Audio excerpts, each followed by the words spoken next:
Hi, welcome to फायरपीडिया। अगर आप fire officer या फायर फाइटर जॉब के लिए इंटरव्यू देने जा रहे हैं तो यह वीडियो आपको ज़रूर देखना चाहिए, क्योंकि इस वीडियो में आप एनबीसी 2016 पार्ट 4 से रिलेटेड 130 इंपॉर्टेंट क्वेश्चंस के बारे में जानेंगे और साथ साथ रिलेवेंट क्लॉजेज एंड सेंटेंसेस को देखकर नोट भी कर सकते हैं।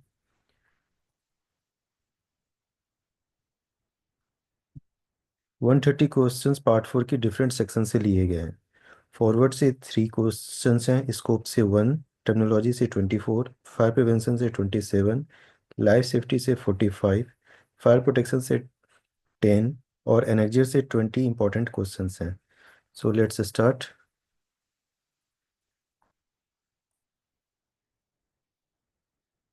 Question number 1, why halons are banned. Halogenated hydrocarbons को हेलोन कहा जाता है। हाई ओजोन डिप्लीटिंग पोटेंशियल के कारण इसके यूज को बैन किया गया है। Question number 2, when NBC was first published. So the first version of this part was formulated in 1970। उसके बाद जो सेकेंड ये रिवाइज हुआ और 1983 में फर्स्ट रिवीजन आया। आफ्टर दैट 2005 में अनदर रिवीजन आया। 2005 में तीन डिस्टिंक्ट सेक्शन बने थे इसके: fire prevention, life safety and fire protection. Question number 3, what are key changes in NBC 2016 from NBC 2005। अब अगर ये सवाल पूछा जाता है कि 2005 और 2016 में क्या फंडामेंटल डिफरेंसेस है, तो आप इन पेजेस पे जो मैंने अंडरलाइन कर रखा है उसे आप बता सकते हो। जैसे कि फायर प्रिवेंशन में ग्लास फसाड रिक्वायरमेंट को डिटेल तरीके से बताया गया है, और फिर ग्लास फसाड में स्मोक एग्जॉस्ट के लिए ओपनेबल विंडो पैनल का प्रोविजन दिया गया है, जिसे हम पहले फायर कंट्रोल रूम कहा करते थे, अभी 2016 से उसे फायर कमांड सेंटर कहा गया। लाइफ सेफ्टी में आप देख सकते हैं कि relationship of occupant load, exit with requirements and travel distance, इसको ढंग से बताया गया है। The concept of fire fighting shaft को भी बताया गया है। देन फिर लाइफ सेफ्टी में aspects of compartmentation with fire barrier and its passive fire safety requirement को भी डिटेल तरीके से 2016 में दिया गया है। Pressurisation of exits and smoke extraction system के लिए एक टेबल 6 बनाया गया है, जिसमें आप देख सकते हैं नेचुरल वेंटिलेशन और क्रॉस वेंटिलेशन के बारे में भी बताया गया है।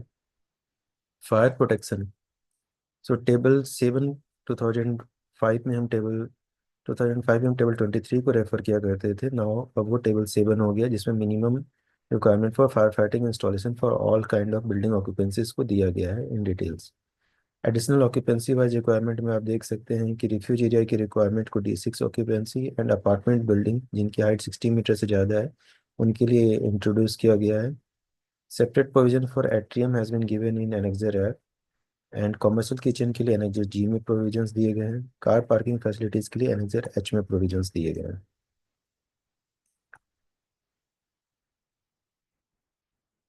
Question number 4, NBC provisions are applicable on which buildings.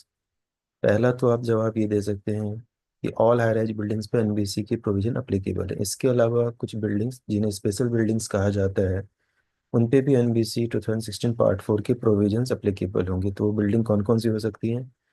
Hotel, educational, institutional, business, mercantile, industrial, storage, hazardous and mixed occupancy, जहाँ पे इनका फ्लोर एरिया किसी एक या एक से ज़्यादा फ्लोर पे 500 स्क्वायर मीटर से ज़्यादा है। दूसरी कैटेगरी है स्पेशल बिल्डिंग की, एजुकेशनल बिल्डिंग जिनकी हाइट 9 मीटर या उनसे ज़्यादा है। इंस्टीट्यूशनल बिल्डिंग जिनकी हाइट 9 मीटर और उनसे ज़्यादा है। सभी असेंबली बिल्डिंग्स और वो बिल्डिंग्स जहाँ पे इंसिडेंटल असेंबली ऑक्यूपेंसी अवेलेबल है, जिसका साइज 300 स्क्वायर मीटर से ज़्यादा है। और वैसी बिल्डिंग्स जिनमें दो बेसमेंट हैं, या अगर कोई एक बेसमेंट है और उस बेसमेंट का साइज 500 स्क्वायर मीटर से ज़्यादा है, तो उस पर भी एनबीसी 2016 पार्ट 4 के प्रोविजन अप्लीकेबल होंगे। इसके अलावा अगर कि इस एनबीसी 2016 पार्ट 4 में कोई प्रोविजन स्पेसिफिकली मेंशन्ड है तो वो भी अप्लीकेबल होगा। Now question number 5, what is full form of MOFA. So manually operated electronic fire alarm system. So MOFA का फुल फॉर्म हो गया manually operated electronic fire alarm system. What are components of MOFA. So MOFA will include manual call stations, जिसे manual call point भी कहते हैं, talkback system and public address system. Question number 7 हो सकता है, what is difference between combustible and non combustible material. And difference between combustible and flammable liquid. तो question number 7 के लिए आप ये जो लिस्ट ऑफ स्टैंडर्ड का पहला नंबर होगा, जिस स्टैंडर्ड के आगे नंबर 1 लिखा होगा, उस स्टैंडर्ड को रेफर कर लीजिएगा। And for the combustible and flammable liquid आप NFPA 30 को रेफर कर सकते हैं।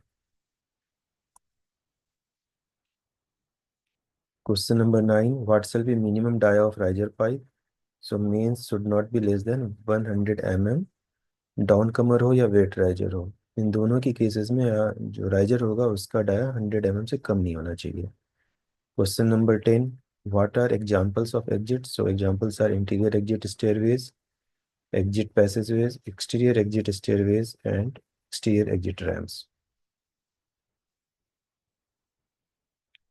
Question number 11, what is difference between exit access and exit access corridor. So आप 2.18 एंड 2.17 को पढ़ के इसका आंसर दे सकते हैं। Question number 12, what are components of fire door assembly.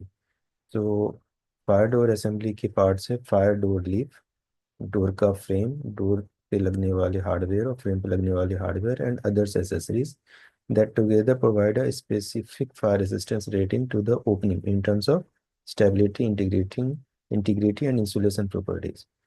So fire door assembly as a whole ही tested होता है, और अगर आपको 2 hour 120 minute rated fire door चाहिए तो fire door leaf with door frame and its accessories like panic bar, door closer, इन सब की जो रेटिंग होगी वो 120 मिनट होनी चाहिए। Question number 13, what shall be minimum insulation of a fire door। so the insulation criteria shall be 20 minute as per NBC, but 3614 में insulation criteria 30 minute दिया हुआ है। 3614 2001 edition. What are design features of fire fighting shaft. So fire fighting shaft पहले ये 2005 में हुआ था fire tower, जिससे अब रीनेम किया गया फायर फाइटिंग शाफ्ट। सो इसमें जो इसके डिजाइन फीचर्स हैं, एक ये टोटली ये इंक्लोज होगा और इसका फायर रेटिंग होगा 120 minute fire resistance rating. Then this ये क्या कर सकता है, ये it can be used for the exit requirement for the occupants. And इसके साथ क्या हो सकता है, फायर फाइटर्स इवैक्यूएशन के टाइम में फायरमैन स्लिप का इस्तेमाल कर सकते हैं। Fire fighting shaft shall be equipped with fireman top back, route riser and landing walls in lobby to fight fire by firefighter। एक बार इस इमेज को भी देख लेते हैं। ये वो स्टेयरकेस है, आप ये ऑक्यूपेंट्स एरिया को सर्व करता हुआ फायर डोर है।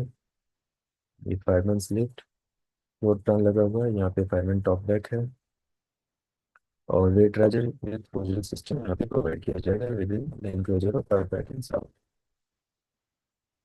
किन बिल्डिंग में फायर फाइटिंग शाफ्ट की जरूरत पड़ेगी, ये इसी वीडियो में आप आगे जान जाएंगे। Question number 15, what is fire load and how it is calculated? So fire load is caloric energy of the whole contents contained in a space including facings of wall, partition, floors and ceiling। कहने का मतलब ये है कि जिस room का भी fire load निकालना है, उसमें जितने भी कम्बस्टिबल मटेरियल हैं उनकी जो अगर वो टोटल बर्न होते हैं तो जो भी कैलोरीफिक एनर्जी वो जनरेट करेंगे वो हो जाएगा फायर लोड। एंड इसे कैलकुलेट करने के लिए हर एक इंडिविजुअल मटेरियल का आपका कैलोरीफिक वैल्यू निकालोगे, उस पर केजी जो भी कैलोरीफिक वैल्यू है उससे उसके मास को मल्टीप्लाई कर देना है, और फिर वो हमें उस फ्लोर का या उस रूम का फायर लोड दे देगा। और अगर आपने उस फायर लोड को फ्लोर एरिया से डिवाइड किया तो आपको फायर लोड डेंसिटी मिल जाएगा। Question number 16, what are 3 criterias of fire resistance. अब क्या है, पहले तो फायर रेसिस्टेंस क्या है। फायर रेसिस्टेंस एक बिल्डिंग कंस्ट्रक्शन के एलिमेंट की एक प्रॉपर्टी है जो ये बताती है कि स्टेटेड पीरियड तक वो इन 3 क्राइटेरिया में से एक, दो या तीन के तीन क्राइटेरियाज को मीट करता है। तो पहला criteria stability, second is integrity and third is insulation. So insulation में क्या है कि किसी भी अनएक्सपोज्ड फेस पे 1.180 डिग्री सेंटीग्रेड से ज़्यादा टेम्परेचर राइज नहीं होगा, और ऑन एवरेज ये टेम्परेचर राइज 140 डिग्री सेंटीग्रेड से ज़्यादा नहीं होना चाहिए। Question number 17, what is unit of fire resistance rating. So fire resistance rating shall be specified in terms of minutes. तो जब हम कहते हैं फायर डोर 2 घंटे का 1 घंटे का, तो बेटर वे है टू से fire resistance rating is in terms of minutes. तो 60 मिनट का फायर रेटेड डोर है या 120 मिनट का फायर रेजिस्टेंस डोर है। Why fire separation is required. तो फायर सेपरेशन क्या है? फायर सेपरेशन तो सबसे पहले एक डिस्टेंस है दो बिल्डिंग के बीच का। अब ये क्यों रिक्वायर्ड है? It is required for the purpose of preventing the spread of fire from adjacent building which is on fire to non to the adjacent building which is not on fire. क्योंकि अगर ज़्यादा नज़दीक होगा तो radiation या air के कारण वहाँ से फायर एडजेसेंट बिल्डिंग में भी फैल सकती है। तो इसके लिए एक डिस्टेंस मेंटेन करना जरूरी होता है। Question number 19, why and where fire stop material is used. अगर आपने active protection and passive fire protection वाला वीडियो देखा होगा तो भी वहाँ पे भी मैंने बताया था कि कुछ फायर स्टॉप मटेरियल होते हैं या जिन्हें पैसिव प्रोटेक्शन के लिए यूज करते हैं। क्यों किया जाता है? ये कंसील्ड स्पेस और between structural element of A building में इन्हें प्रोवाइड किया जाता है ताकि उनसे होकर फायर और स्मोक फैल ना सके। और where fire stop material is use, तो इसका यूज होना चाहिए जहाँ पे भी केबल से पेनिट्रेशन हो रहा हो, केबल ट्रे से पेनिट्रेशन हो रहा हो, कंड्यूट से पेनिट्रेशन हो रहा हो, एचवीएसी की डक्ट्स हो सकती हैं, यूटिलिटी पाइप्स हो सकती हैं। इनके कारण जो वॉल और फ्लोर में ओपनिंग होती है उनके अराउंड आपको फायर स्टॉप सीलेंट का इस्तेमाल करना चाहिए जो rated required fire resistance rating का हो।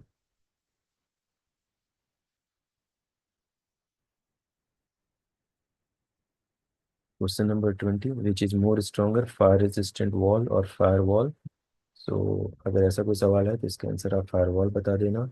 क्योंकि इसकी खास बात यह है कि इसकी लेफ्ट इसकी जिस भी एरिया को सर्व करता है, अगर आप दोनों साइड की बिल्डिंग भी अगर बर्न आउट हो जाए तो भी ये अपनी पोजीशन पे बरकरार रहेगा। Floor area ratio is calculated by gross floor area और कवर्ड एरिया। अगर ये क्वेश्चन पूछा जाता है तो पहले तो आप ये 2.35 ग्रॉस फ्लोर एरिया को समझ लेना। फ्लोर एरिया रेशियो कैलकुलेट करने के लिए टोटल कवर्ड एरिया को ऑन ऑल फ्लोर्स को एरिया ऑफ द प्लॉट से डिवाइड करते हैं। मतलब फ्लोर एरिया रेशियो निकालना हो तो total covered area of all floor divided by plot area अगर करेंगे तो आपको एफएआर मिल जाएगा। When a building is called high rise building, most easy question. A building 15 meter or above is in height is called high rise building, but ये state to state depending और local building bylaws ये differ हो सकता है। सो जब भी आप high rise building को डिफाइन करें तो एनबीसी के हिसाब से डिफाइन करें। और अगर बोला जाए क्या ये सारी स्टेट में कॉमन है तो ये इसका जवाब ना होना चाहिए। Question number 23, defend in place arrangement is applied in which occupancy. इसका जवाब बताने से पहले एक बार ये देख लेते हैं कि डिफेंड इन प्लेस स्ट्रेटजी है क्या। A defend in place or a staging arrangement provides safety from fire and smoke originating from the area of incident by allowing alternative egress from a compartment to an area of refuge or another compartment at or near the same level। मतलब अगर जिस room में या जिस floor पे आग लगी है उसके एडजेसेंट आप रूम में या कंपार्टमेंट में ऑक्यूपेंट्स को अगर आप शिफ्ट कर देते हो तो उसे हम कहते हैं डिफेंड इन प्लेस स्ट्रेटजी। और इसका इस्तेमाल किस ऑक्यूपेंसी में ज़्यादा होता है? तो इसका इस्तेमाल हॉस्पिटल्स में ज़्यादा ज़रूरी है। क्यों ज़रूरी है? अगर ये क्वेश्चन पूछा फॉलोअप में तो आप बता सकते हो कि नॉर्मली वहाँ पे पेशेंट होंगे जो दूसरों पे डिपेंडेंट होते हैं और उनको आप आईसीयू या किसी क्रिटिकल कंडीशन में आप निकाल कर नीचे तो ला नहीं सकते। तो better to go for defend in place strategy. What is difference between means of egress and means of escape? So इसके लिए तो मैंने अपने मीन्स ऑफ इग्रेस वाले वीडियो में बता रखा है। फिर भी जैसे मैं रिपीट कर देता हूँ, मीन्स ऑफ इग्रेस में तीन डिस्टिंक्ट हिस्से होते हैं: exit access, exit and exit discharge. जब हम एग्जिट और एग्जिट एक्सेस की बात करते हैं तो इन सब का एक फिक्स साइज और डायमेंशन होता है। फायर रेटिंग की भी रिक्वायरमेंट हो सकती है बट मीन्स ऑफ एस्केप के लिए जरूरी नहीं है कि ये तीन फैक्टर्स वो मीट करता हो।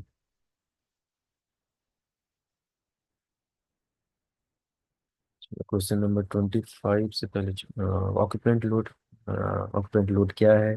सो ऑक्यूपेंट लोड होता है मैक्सिमम नंबर ऑफ पर्सन जो किसी एक बिल्डिंग में और उसके किसी एक फ्लोर को at a given time occupy कर सकते हैं।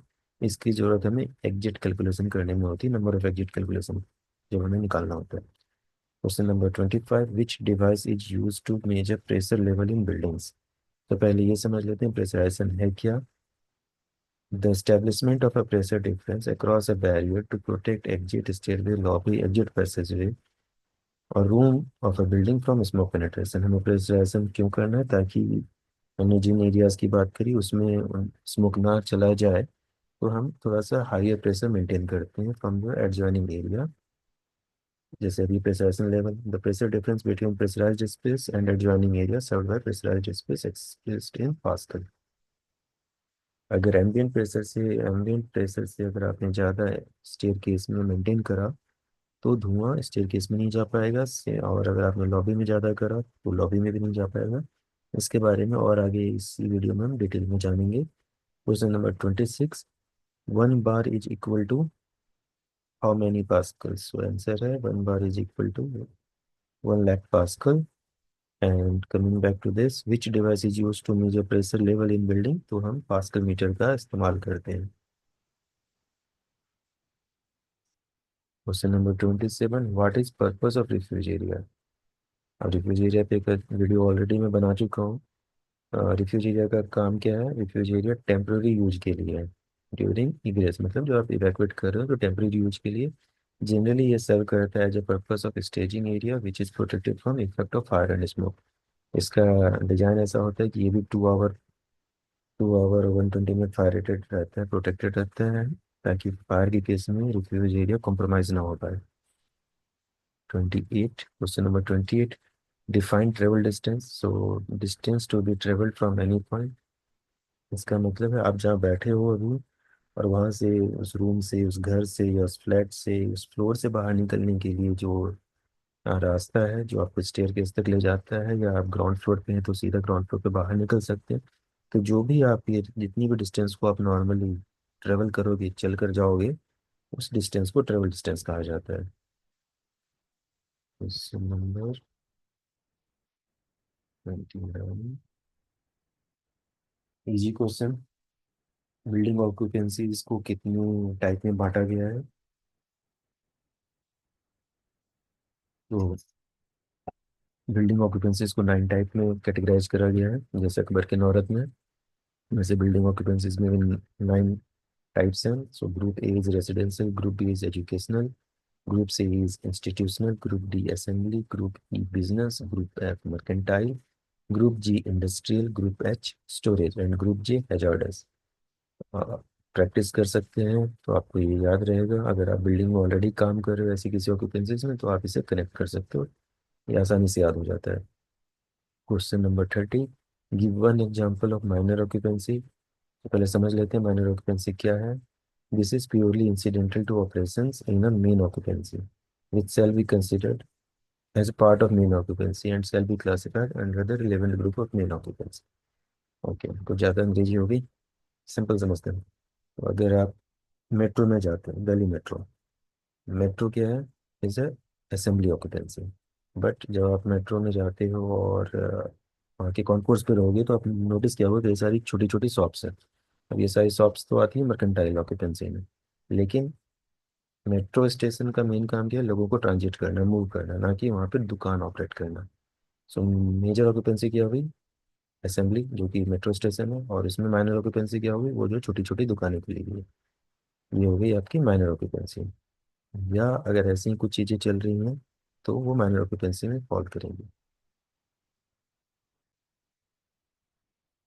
क्वेश्चन नंबर 31, थोड़ा सा मैं वापस जाता हूँ, इस पर कोई क्वेश्चन मार्क नहीं किया मैंने, बट ये जो जितनी भी सब डिविजन्स हैं ये आप जरूर पढ़ लेना। अगर आप होटल के लिए इंटरव्यू देने जा रहे हो तो A5 और A6 के बारे में पता होना चाहिए। अपार्टमेंट्स में जा रहे हो तो A4 क्या है ये पता होना चाहिए। और कभी स्कूल्स या किसी ऐसी यूनिवर्सिटी, नॉट स्कूल, यूनिवर्सिटीज़ में अगर आपने इंटरव्यू देने के लिए जाना है तो B1 B2 सब डिवीजन क्या है ये पता होना चाहिए। तो क्वेश्चन 31 से पहले फिर चलो ये भी देख लेते हैं। इंस्टीट्यूशनल बिल्डिंग, इंस्टीट्यूशन में आप एजुकेशनल में मत समझ लेना। इंस्टीट्यूशन का मतलब ही है hospitals, custodial and penal and mental institution. अगर आप हॉस्पिटल में इंटरव्यू देने के लिए जा रहे हो तो हॉस्पिटल कौन से ऑक्यूपेंसी में आएगा? ग्रुप सी में, सब डिवीजन C1। इनके इन सारी ऑक्यूपेंसीज के बारे में आप एडिशनल ऑक्यूपेंसी वाइज रिक्वायरमेंट जो इस पार्ट 4 का सेक्शन है उसको भी आप पढ़ लेना। Group D, so question number 31, minimum occupants required for a building to qualify as an assembly building. हम कब किसी बिल्डिंग को या किसी फ्लोर को बोलेंगे कि वो असेंबली ऑक्यूपेंसी है? किसी ऐसी एक्टिविटी पे, तो अगर वहाँ पे 50 या 50 से ज़्यादा लोग जमा हो रहे हैं अम्यूजमेंट के लिए, recreation, social, religious, patriotic, civil, travel purpose के लिए, ऐसे किसी भी चीज़ के लिए, तो हम बोलेंगे वो एक असेंबली ऑक्यूपेंसी। एग्जाम्पल क्या क्या है? थिएटर हो सकता है, असेंबली हॉल्स हो सकता है, ऑडिटोरिया हो सकता है, museum, skating ring, gymnasium, club rooms, passenger station, air terminal of air surface, marine transportation services and stadium. ये सारे एग्जाम्पल्स हो गए। इसी तरह आपको डिफरेंट ऑक्यूपेंसीज एंड उनके सब डिविजन्स पढ़ लेने चाहिए। Question number 32। अगर आप बैंक में फायर ऑफिसर के लिए इंटरव्यू देने जा रहे हैं, तो एक सवाल होगा कि बैंक कौन सी ऑक्यूपेंसी में फॉल करते हैं और कौन से सब डिवीजन में। तो बैंक क्या हुआ? Is a group E, business building. और सब डिवीजन कौन सा? तो ये देख लो, बैंक। तो bank comes under group E, sub division E1।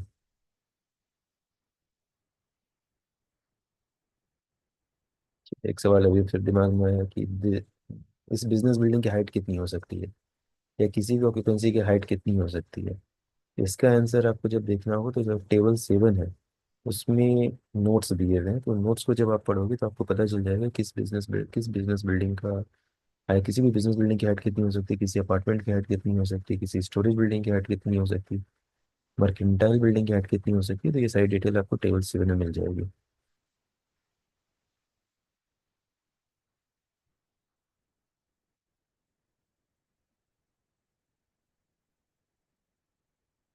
Water provisions related to mixed occupancy building. So mixed occupancy building क्या है? इसमें दो तीन चीजें ध्यान से देखते हैं। सबसे पहले फायर प्रोटेक्शन की बात करते हैं। अगर जितनी in all the occupancies the entire building shall be governed by the most restrictive provision of the code among those applicable for individual occupancies. तो अगर ऐसी कोई दो ऑक्यूपेंसीज एक ही बिल्डिंग में है, तो जिसके लिए भी मैक्सिमम और स्ट्रिंजेंट फायर फाइटिंग रिक्वायरमेंट है, मतलब जहाँ नंबर ऑफ पंप्स ज़्यादा होंगे, जहाँ number of fire fighting system ज़्यादा होंगे, जैसे हाइड्रेंट चाहिए, स्प्रिंकलर चाहिए, ऐसी चीज़ों में जिसकी रिक्वायरमेंट ज़्यादा हो रही है, तो पूरी बिल्डिंग पे वही प्रोविजन अप्लाई होना है।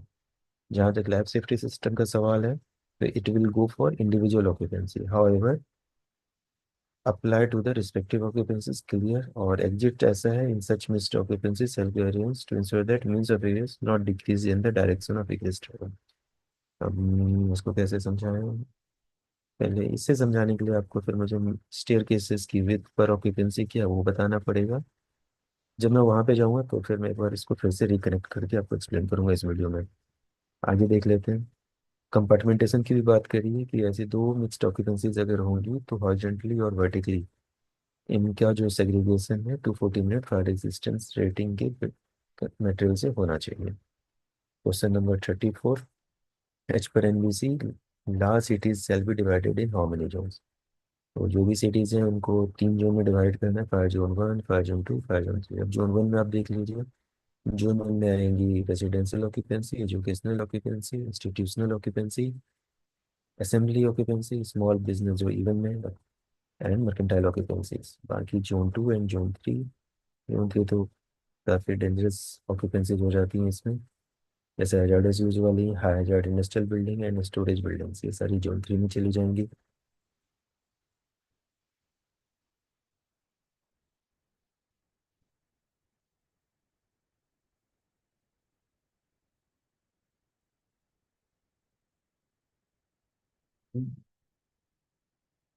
पहले तो ये देख लेते हैं। Question number 35। What are construction types and how these are decided. So for the purpose of this code, type of construction according to fire resistance shall be classified into 4 category. मतलब जब हम टाइप 1, टाइप 2, टाइप 3, 4 कंस्ट्रक्शन की बात करते हैं, तो इसका relation सीधा सीधा फायर रेसिस्टेंस रेटिंग से है। तो टाइप 1 सबसे स्ट्रिंजेंट है, टाइप 4 सबसे लोएस्ट कैटेगरी में फॉल करता है। अब अब ये टाइप 1, टाइप 2 थे, टाइप 3, 4 को तो मैंने हाईलाइट पहले करा था। अब चलो ये भी देख लेते हैं कि type of construction for new buildings. तो जोन 1 में जो बिल्डिंग बनेगी उनका टाइप ऑफ कंस्ट्रक्शन टाइप 1, 2, 3, 4 कुछ भी हो सकता है। जब हम जोन 3 की बात करते हैं, तो यहाँ तो आपको टाइप 1 और टाइप 2 ही बनाना है, आप टाइप 3 और टाइप 4 तो नहीं बना सकते। अब ये टाइप 1, 2, 3, 4 क्या है ये देख लेंगे। Type 1, type 2, type 3, 4। ये fire resistance rating in minute for different type of construction किनका। ये है structural and non structural element. Question देख लेते हैं क्या है। Which table you will refer for fire resistance rating of structural and non structural element. अब structural and non structural element क्या है, ये आपको भी जानना जरूरी होगा।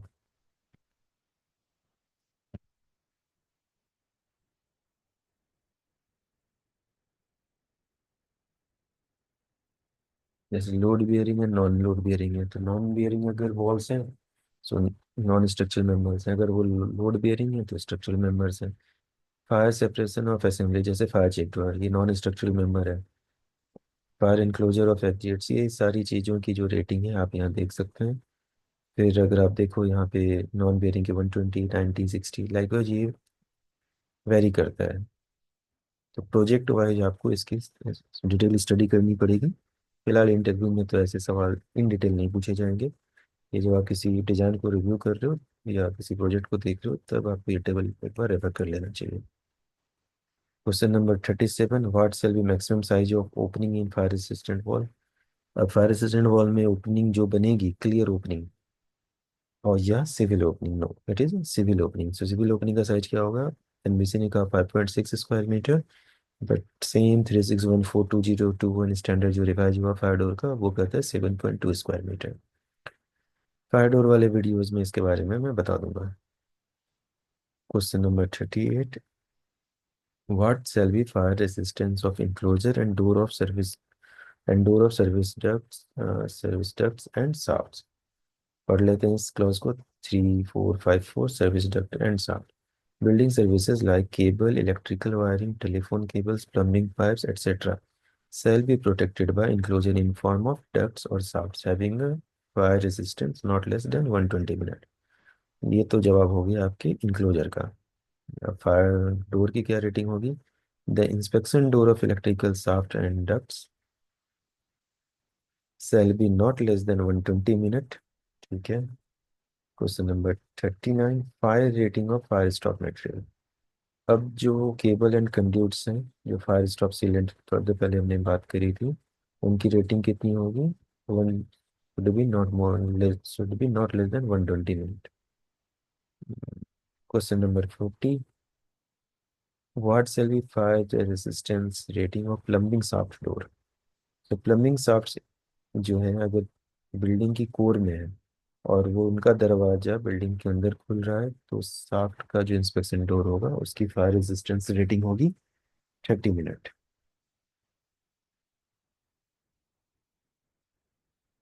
और वैसी प्लम्बिंग शाफ्ट जिनका दरवाजा वेट एरिया में खुल रहा है या नेचुरली वेंटिलेटेड एरिया में खुल रहा है या बिल्डिंग के एक्सटर्नल वॉल पे है, तो वहाँ पे मी नॉट रिक्वायर्ड डोर, मतलब वहाँ पे जो भी दरवाजा लगेगा उसको किसी फायर रेटिंग की जरूरत नहीं है।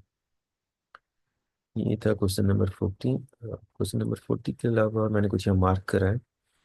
ये है कि चलो यहाँ पे देख लेते हैं। बिल्डिंग्स में मॉल्स में जब आप जाओ तो आप नोटिस करोगे कि एस्केलेटर्स हैं। एस्केलेटर जिस भी अपर जिस भी दो फ्लोर को सर्व कर रहा है तो उसमें जो ओपनिंग है, ओपनिंग के अराउंड ये प्रोविजन दिया गया है स्मोक बैरियर का। कुछ सवाल यहाँ पे भी पूछ सकते हैं, जैसे स्मोक बैरियर की जो डेप्थ है वो मिनिमम कितनी होनी चाहिए, 450 mm। और स्मोक बैरियर के अराउंड जो स्प्रिंकलर्स लगेंगे तो उनकी स्पेसिंग कितनी होनी चाहिए, मैं 1800 mm या उससे कम।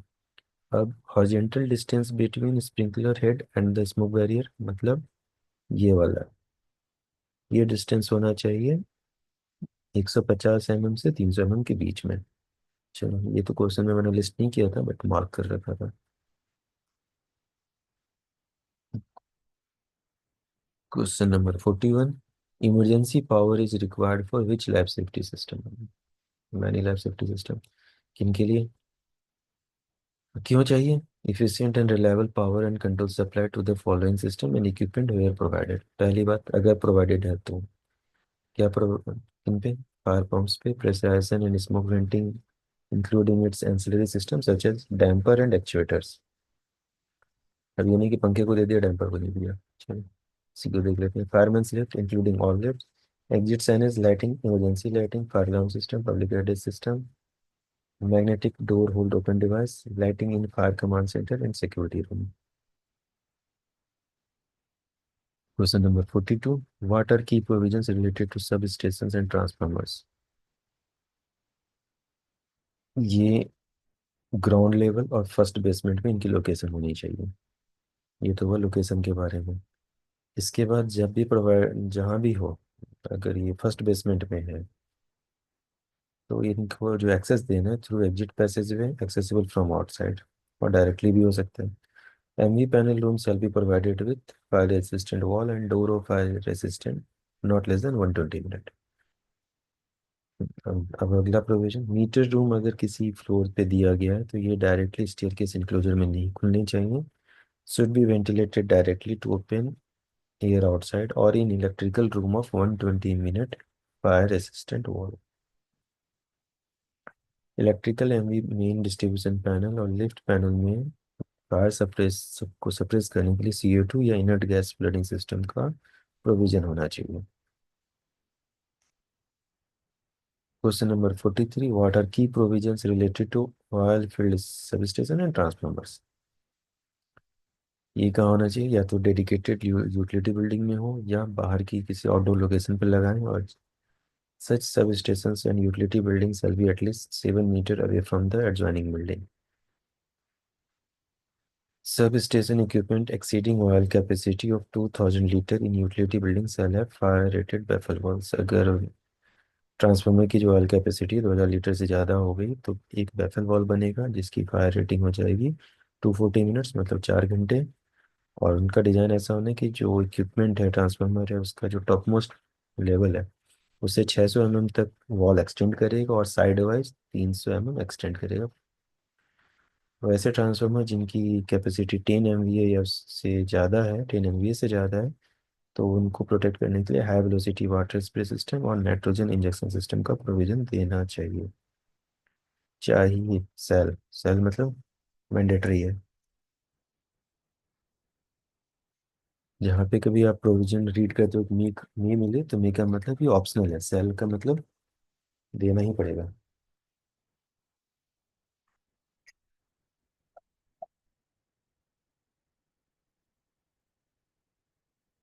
Question number 44, what are key provisions related to DG sets. DG set में shall not be installed at any floor other than ground and first basement. अब डीजी सेट रूम भी 120 minute fire resistance rated wall and door के द्वारा segregated होना चाहिए। और अगर DG set का कोई डे टैंक प्रोवाइड करा गया है तो वो एक डाइक्ड इंक्लोजर में होना चाहिए जिसकी वॉल्यूमेट्रिक कैपेसिटी उस डे टैंक की कैपेसिटी से 10% ज़्यादा होनी चाहिए। और ये जो डाइक्ड इंक्लोजर है उसमें सैंड भरा होना चाहिए जिसकी हाइट कम से कम 300 mm हो। Question number 45, what are key provision related to illumination of escape route. तो horizontal luminance at floor level, मतलब जिस भी हम इस एक्सेस बात है या एस्केप रूट है उसके फ्लोर लेवल पे सेंट्रल लाइन पे 10 लक्स से कम का इल्यूमिनेशन नहीं होना चाहिए। तो ये विच डिवाइस इज, एक और चीज, ऑडिटोरियम थिएटर कंसर्ट हॉल, इनमें अगर कोई शो चल रहा है तो ड्यूरिंग परफॉर्मेंस इल्यूमिनेशन 2 लक्स से नीचे नहीं होना चाहिए। Which device is use to measure illumination in building. तो लक्स मीटर का यूज होता है। जब लक्स मीटर को यूज करना है तो उसको कहाँ रख के मेजर करेंगे, फ्लोर लेवल पे। Question number 47, where emergency lighting shall be provided. Near each intersection of corridor, at exit and at exit door, near each change of direction in escape route, near each staircase so that each flight of stairs receive direct light, near any other change of floor level, outside each final exit and close to it। क्यों दिया, हमने रात में भी evacuation कर लिया तो हमें दिखना तो बाहर भी चाहिए ना कि बाहर का एरिया कैसा है, कोई गिरना चाहिए, इसलिए outside each final exit, near each fire alarm call point, near fire fighting equipment. ठीक है, नियर का मतलब क्या है, नियर का मतलब विद इन 2 मीटर। ओके, ये भी देख लेते हैं, जब हमें इन लाइट्स को लगाएं तो इनका हेड क्लियरेंस कम से कम 2 मीटर होना चाहिए। क्वेश्चन नंबर 48, एग्जिट साइनेज के बारे में। So here exit signages shell be provided. अब एग्जिट साइनेज का प्रोविजन कहाँ का होना चाहिए? ये लगेंगे कहाँ पे? तो आपके कॉरिडोर पाथ में लगेंगे एग्जिट एक्सेस के, ताकि बाहर निकलने का रास्ता ऑक्यूपेंट्स आसानी से देख सकें। अब इन्हें ऐसे लगाना है कि एग्जिट एक्सेस के किसी भी पॉइंट पे हर 30 मीटर पे एक विजिबल एग्जिट डायरेक्शनल साइनेजेस लिखें। Exit sign indicating the direction to an exit shall be provided at all changes in the direction. Question number 49. Key provisions related to HU. HU मतलब air handling unit. सो पहले इतनी अंग्रेजी को पढ़ते हैं और फिर मैं एक सिंपल बताऊंगा कि ये कहना क्या चाह रहे हैं। Air handling unit shall be provided with effective means for preventing circulation of smoke through the system in the case of a fire in air filters or from other sources drawn into the system, and shall have smoke sensitive devices for actuation in accordance with the accepted standard and control। सीधी सी बात है, fire alarm आने पे HU trip हो जाना चाहिए। ये था इसका सारांश। इसके बारे में, इसके अलावा एचयू के बारे में अगर आपको जानना है तो ये जो मैंने एरिया हाईलाइट कर रखा है इससे आप पढ़ लेना। तो आपको एचयू रूम के इंक्लोजर के बारे में, उन पे जो भी डब्स एंड डैम्पर्स हैं इनके बारे में पता चल जाएगा। पॉज करके भी आप देख सकते हैं, पढ़ सकते हैं। Question number 50। चलो। Where fire cum smoke dampers shall be provided. These dampers shall be evaluated to be located in supply air ducts, supply, okay, press and return air ducts। कहाँ कहाँ? At following these 4 points। Fire suppression wall पे, जहाँ पे duct vertical shaft में inter करती है, जहाँ duct floor से पास करती है, and at the inlet of supply air duct and the return air duct of each compartment on every floor. Question number 51। जो मैंने आपको ग्लास फसाड जब बताया भी था कि 2016 2005 का डिफरेंशिएशन जब बता रहा था, तो इसमें ग्लास फसाड का जिक्र आया था। तो glass facade for fully sprinkler building जो जिसमें फायर सेपरेशन 9 मीटर है या 9 मीटर से ज़्यादा है, तो टेम्पर्ड ग्लास जो नॉन कम्बस्टिबल असेंबली में हो सेल भी प्रोवाइडेड उसको लगाना चाहिए, और ये इंश्योर करना चाहिए कि उसके with in 600 mm sprinklers available है। फ़ायदा क्या है? तो अगर अगर हम ये करेंगे तो जो 1 घंटे की फायर रेटिंग रिक्वायर्ड थी for the external wall facade, उससे एग्जाम्पशन मिल जाता है। In case of all other buildings fire resistance rating of glass facade shall be in accordance with the table 1। So table 1 आप रेफर करोगे तो समझ जाओगे कि अगर 9 मीटर से कम हुआ तो जो ग्लासेज हैं वो भी फायर रेटेड करनी पड़ेगी। Question number 52। What are openable panels related provision? Okay, so openable panel से रिलेटेड प्रोविजंस क्या है कि ये जो पैनल है इनके बीच की जो डिस्टेंस सेंटर टू सेंटर होगी वो 10 मीटर से ज़्यादा नहीं होनी चाहिए। पैनल हो तो कोई क्लियर हैंडल चाहिए, तो हैंडल की हाइट क्या है? फ्लोर से 1.2 मीटर 1.5 मीटर के बीच हो। ओपनेबल पैनल खोलना है तो उसका साइज, पैनल का साइज 1 मीटर बाय 1 मीटर से कम नहीं होना चाहिए, और ओपनिंग की तरफ बाहर की तरफ। और उस पर क्या लिखा हो? Fire openable panel open in case of fire do not obstruct. इसका एक स्टिकर लेबल होना चाहिए, साइज में दिया हुआ है। Surface interior finishes. Question number 53। What are different classes of flame spread? तो ये फ्लेम स्प्रेड किसमें होगा? सरफेस इंटीरियर फिनिशेस में। अब क्यों हमें ये जानना जरूरी है? क्योंकि जो सरफेस इंटीरियर फिनिशेस हैं इसमें फायर लगने की चांसेस होते हैं और काफ़ी तेज़ी से फैलता है, और जब इनमें आग लगती है तो ये टॉक्सिक स्मोक और फ्यूम भी जनरेट करते हैं। इसलिए ज़रूरी है कि हम ऐसे मटेरियल को सिलेक्ट करें जो ये टॉक्सिक और स्मोक और फ्यूम ड्यूरिंग फायर और ऑन फायर के रिलीज ना करें। तो on the basis of rate of spread of flame surface material को 4 कैटेगरी क्लासेस में डिवाइड करा गया है। बाकी ज़्यादा जानना है तो आप इस 11 नंबर स्टैंडर्ड को पढ़ सकते हैं। क्लास 1 2 3 4। अब ये क्लास 1 सबसे बेटर है, surface of very low flame spread, and class 4 है surface of rapid flame spread. तो क्लास 4 को आप स्टेयर्स में या कॉरिडोर में लगाना चाहेंगे? तो मेरा जवाब है नहीं। क्यों? क्योंकि वो कॉम्प्रोमाइज हो जाएगा।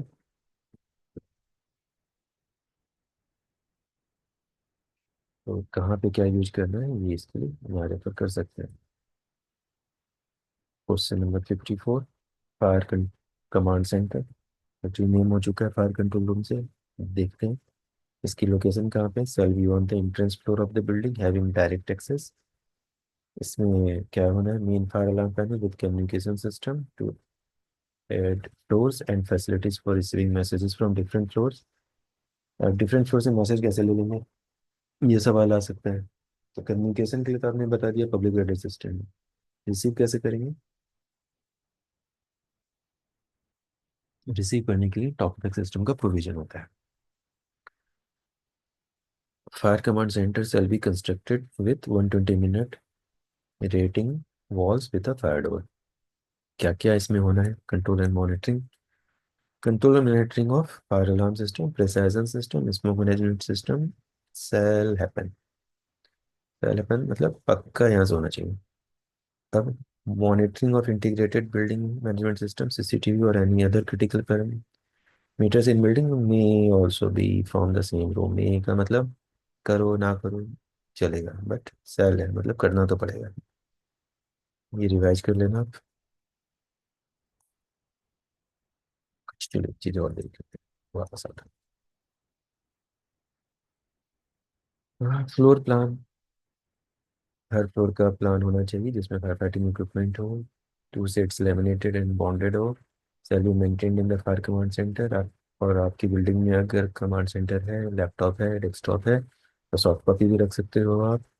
ये जो फायर स्टाफ इंचार्ज है उनका काम क्या है कि जितने सिस्टम इंस्टॉल्ड हैं उनका सिक्योरिटी इलेक्ट्रिकल और सिविल स्टाफ के साथ कोऑर्डिनेशन रखकर उन्हें ढंग से मेंटेन करके रखें ताकि जरूरत पे काम आ सके। इसके साथ फायर प्रिवेंशन वाले सेक्शन को हमने कवर कर लिया है। Now we are moving to life safety. Life safety में अच्छी कोई सवाल नहीं निकाला। चलो नहीं निकाला कोई बात नहीं, देख लेते हैं जी। क्या क्या एग्जिट हो सकता है, एन एग्जिट में भी है fire exit doorway, an internal staircase, exit passageway, external doorway, external staircase, and these having access to a street or a veranda or a refuge area or to a terrace or roof of a building. An exit may also include a horizontal exit leading to an adjoining building, fire compartment having its further access to unlocked public exit at the same level।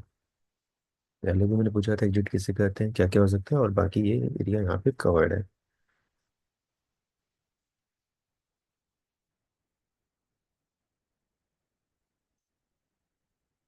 अब exit door किधर खुलनी चाहिए, अंदर या बाहर।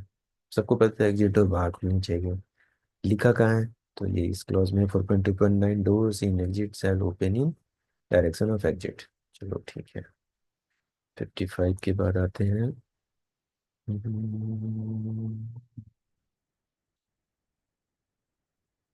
56, what are permissible penetration in exit. पहली बात prohibited है, penetration into and opening through an exit are prohibited except. चलो व्हाट आर एक्सेप्शंस, जैसे कि फायर फाइटिंग की पाइपलाइन पास हो सकती है, प्रिसाइशन की डक्ट पास हो सकती है और similar life safety services. Such openings as services as such openings as well as vertical passage of shaft through floor shall be protected by passive system। Again passive system का मतलब फायर स्टॉप सीलेंट। और थोड़ा सा यहाँ पे कई बार confusion है, जब हम डक्ट की बात कर रहे हैं तो ये this is duct for pressurisation, मतलब इसमें फ्रेश एयर आ रही है, इसमें से आप एक्सट्रैक्शन की डक्ट नहीं ले जा सकते या किचन एग्जॉस्ट की डक्ट नहीं जा सकती एग्जिट से। Question number 57, minimum number of exits for a basement. In no case there shall be less than two independent basement exit। पहली बात वो बेसमेंट जो स्पेशल बिल्डिंग वाले 1.2 में फॉल करते हैं तो वहाँ पे किसी भी हाल में दो से कम एग्जिट नहीं होगा।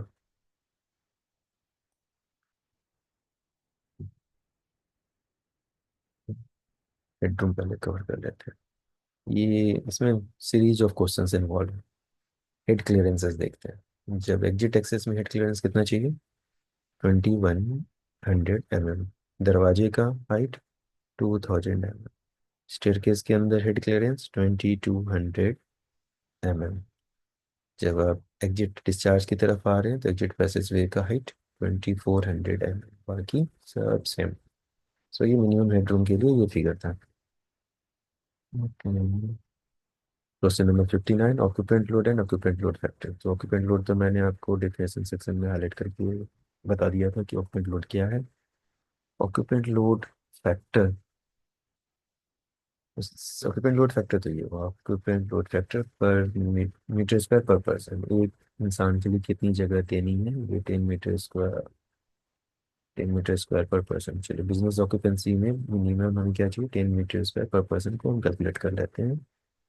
इसके अलावा और क्या करते हैं ऑक्यूपेंट, अगर हम एग्जिट की रिक्वायरमेंट कैलकुलेट करनी है तो the number of person with in any floor area और ऑक्यूपेंट एरिया और the occupant load shall be based on the actual number of occupants declared, but in no case less than that specified in table 3।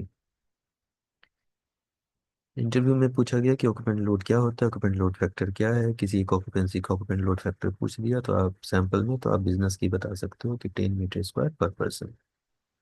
और depending आप किस industry या किस building, sorry किस building में जा रहे हो, किस तरह का बिजनेस है, नेचर है, तो उसके हिसाब से आप ऑक्यूपेंट लोड फैक्टर यहाँ से देख सकते हैं।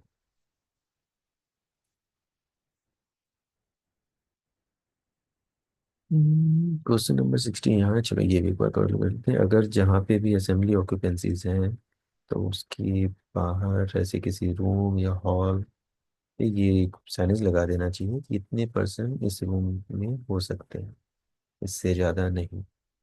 दैट, और जो भी है, it is confirm that the fire exits are planned for egress of the occupancy as mentioned above, and occupancy more than the above is not permitted in the space or room as follows। Room का नाम, floor number दे दिया, जैसे कि banquet halls. अब कितने लोग आएंगे इसकी एक डिक्लेरेशन हाँ दे देनी चाहिए। इससे ज़्यादा कभी भी नहीं होगा, क्यों? क्योंकि जब डिजाइन स्टेज में जितने लोगों के हिसाब से एग्जिट को हमने डिजाइन करा है, उससे ज़्यादा अगर हो गया तो वो ओवर क्राउडेड हो जाएगा, लोग फंस सकते हैं। Question number 60, how number of exit is calculated. तो नंबर ऑफ एग्जिट कैलकुलेट करने के लिए आपको क्या क्या चाहिए, तो occupant load table 3, with required पर पर्सन कैपेसिटी फैक्टर है, और इसके अलावा चाहिए ट्रेवल डिस्टेंस। अगर मीट नहीं हुआ तो नंबर ऑफ एग्जिट्स बढ़ाने पड़ेंगे। तो ये तीन क्राइटेरिया हैं जिनसे आप नंबर ऑफ एग्जिट्स निकाल सकते हैं। What is a dead and related limits, what is a dead and and related limits.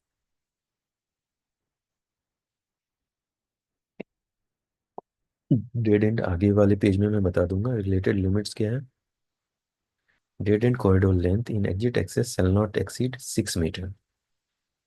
Exit access corridor में जो लेंथ है वो 6 मीटर से ज़्यादा नहीं होनी चाहिए for educational, institutional and assembly occupancy. जो बाकी बच गई जितनी सारी, उनमें ये जो लेंथ है ये 15 मीटर से ज़्यादा नहीं होनी चाहिए। डेड एंड कॉरिडोर क्या है वो देख लेते हैं।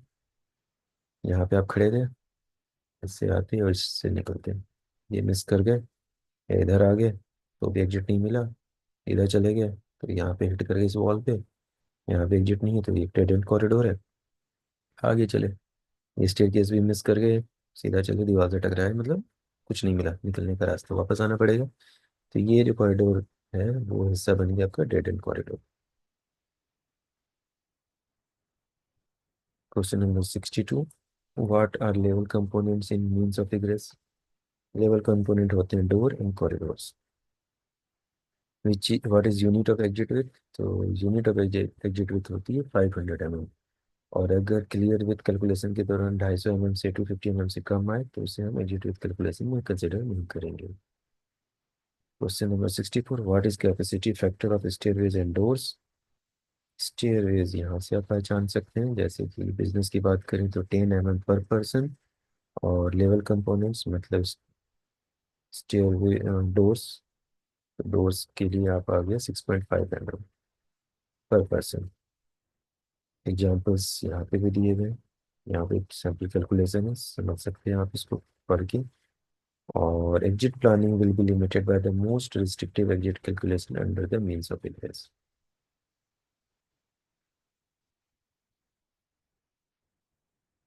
ट्रेवल डिस्टेंस की बारी है। Question number 65, what are provisions related to travel distance. वो तो बाद में आएगा, सब आगे पूछ दिया। एमबीसी में आप कौन से टेबल को रेफर करते हैं ट्रेवल डिस्टेंस के लिए, तो टेबल नंबर 5। टेबल नंबर 5 में क्या क्या है, मैक्सिमम ट्रेवल डिस्टेंस दी है, किसके हिसाब से वैरी करेगा, ये ऑक्यूपेंसी ग्रुप के हिसाब से वेरी करता है, टाइप ऑफ कंस्ट्रक्शन पे वेरी करता है। ये तो आप आते हैं प्रोविजन से बारे में।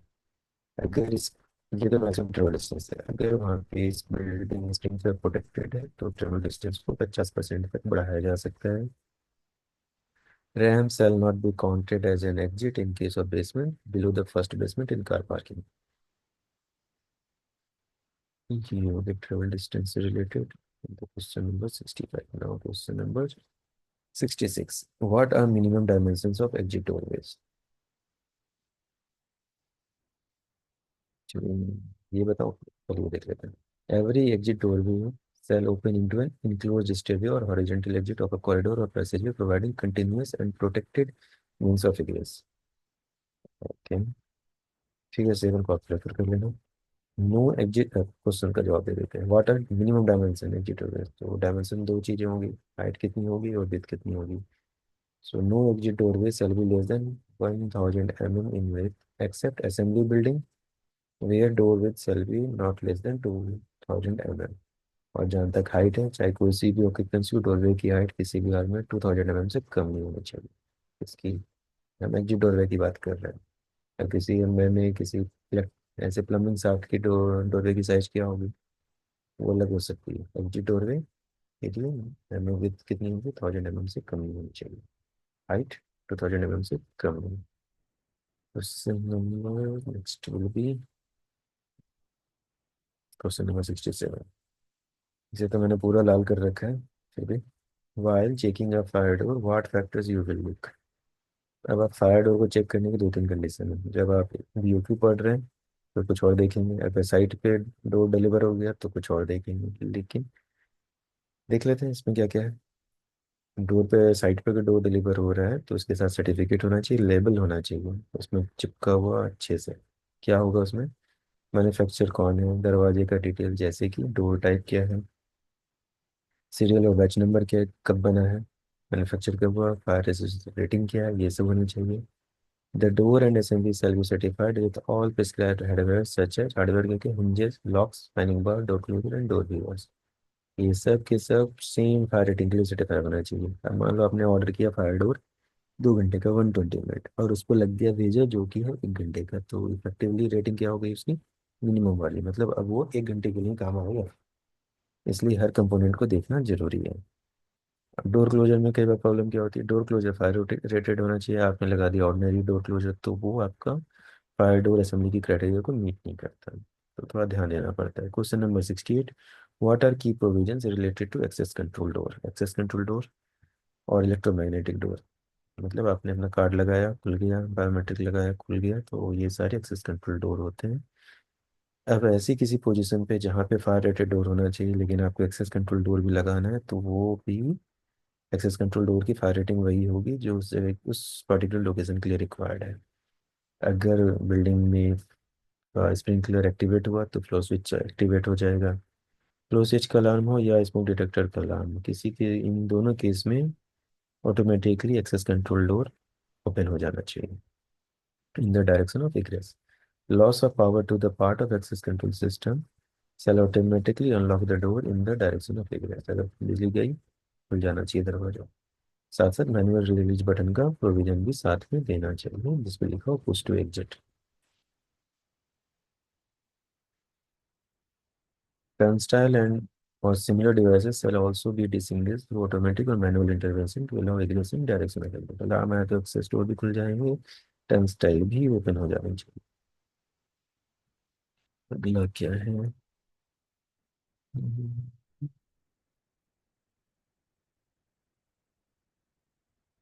Question number 69। Doors in central corridor shall open inward और आउटवर्ड। अब ये डिपेंड करता है कि उस कॉरिडोर में रूम कौन सा खुल रहा है। कैसे, अगर एक सेंट्रल कॉरिडोर है which is part of exit access, door of room except for room having assembly occupancy shall open inward to permit smooth flow of traffic in the corridor. अब room having assembly occupancy, room assembly occupancy कैसे, मतलब उस room में अगर 50 से ज़्यादा लोग बैठ रहे हैं, मीटिंग रूम भी हो सकता है या कोई ऐसा हॉल जहाँ 50 से ज़्यादा लोग हों, तो उसका दरवाजा कॉरिडोर में खुलेगा, बाकी किसी रूम का दरवाजा कॉरिडोर में नहीं खुलेगा। Question number 70। ये स्टेयर केसेस के बारे में तो थोड़ा ध्यान से देख लीजिए। Question number 70, is it mandatory to have all to have two staircases in all buildings as per NBC or when a building shall have at least two staircases? मतलब बिल्डिंग में मिनिमम दो एग्जिट रिक्वायर्ड है, या कब ऐसी building कौन सी होगी जिनमें दो एग्जिट तो होनी चाहिए कम से कम। बाकी तो वो उसकी ऑक्यूपेंट लोड ट्रेवल डिस्टेंस पे डिपेंड करेगा। All buildings as mentioned in 1.2 shall have a minimum of two staircases। 1.2 में क्या था? 1.2 था स्कोप में जो हमने देखा था कि हर 1.2 में था all high rise buildings and special buildings, तो उनमें जिन बिल्डिंग का हमने जिक्र किया उनमें तो दो स्टेयरकेसेस देने ही है। अब जो स्टेयरकेसेस हमने प्रोवाइड किए वो कैसे निकल सकते हैं? At the level of exit discharge directly निकल जाएंगे, और थ्रू एन एग्जिट पैसेज वे और थ्रू अ लार्ज लॉबी। जो भी जितने भी हमारे स्टेयरकेसेस बन रहे हैं उसमें से जो 50% है वो या ए और बी या बोथ इस तरीके से निकले। Question number 71, what are tread and riser related parameter for staircase? अब ये डिपेंड करेगा कि वो स्टेयरकेस कौन सी ऑक्यूपेंसी का है। कैसे? Minimum width of a trade without नोजिंग shall be 25 mm for staircases of residential building and this shall be minimum 300 mm for assembly hotel educational institutional business and other building। तो ये occupancy wise थोड़ा सा difference है। Same riser के case में होगा, maximum height of a riser shall be 190 mm for staircases of residential building। A2 क्या था? A2 is private dwelling, okay, and 150 mm for other buildings। The number of risers shall be limited to 12 per flight। एक जहाँ से आपने पहला step लिया और अगली लैंडिंग तक जो जितने भी स्टेप्स आएंगे उनको कहते हैं फ्लाइट, तो उनकी काउंटिंग होगी 12 से ज़्यादा नहीं होनी चाहिए।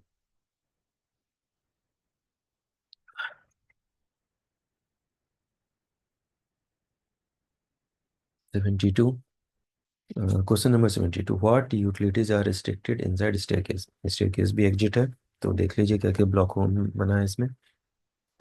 कोई फ्लू चिमनी नहीं जाएगा, इलेक्ट्रोमैकेनिकल इक्विपमेंट नहीं होने हैं, एयर कंडीशनिंग यूनिट नहीं, कोई एसी का आउटडोर नहीं, गैस पाइपिंग जानी नहीं है, इलेक्ट्रिकल पैनल तो होना ही नहीं चाहिए स्टेयरवेज के अंदर। क्वेश्चन नंबर 73, ये मैंने कहा था कि मैं इसको बताऊंगा, और ये किस कॉन्टेक्स्ट में बताया था कि ये हाइट स्टेयरकेसेस का विथ रिड्यूस ना हो। So what shall be minimum width of staircases? चलिए देख लेते हैं। जैसे कि रेजिडेंशियल में अपार्टमेंट है, अपार्टमेंट में 1.25 मीटर, अभी आगे कंटिन्यू है। अब होटल है लेकिन रेजिडेंशियल ऑक्यूपेंसी तो 1.5 मीटर, असेंबली ऑक्यूपेंसीज में 2 मीटर। बट अगर कोई ऐसी असेंबली ऑक्यूपेंसी है जहाँ 150 से कम पीपल हैं, in that case staircase का विड्थ हो जाएगा 1.50 मीटर।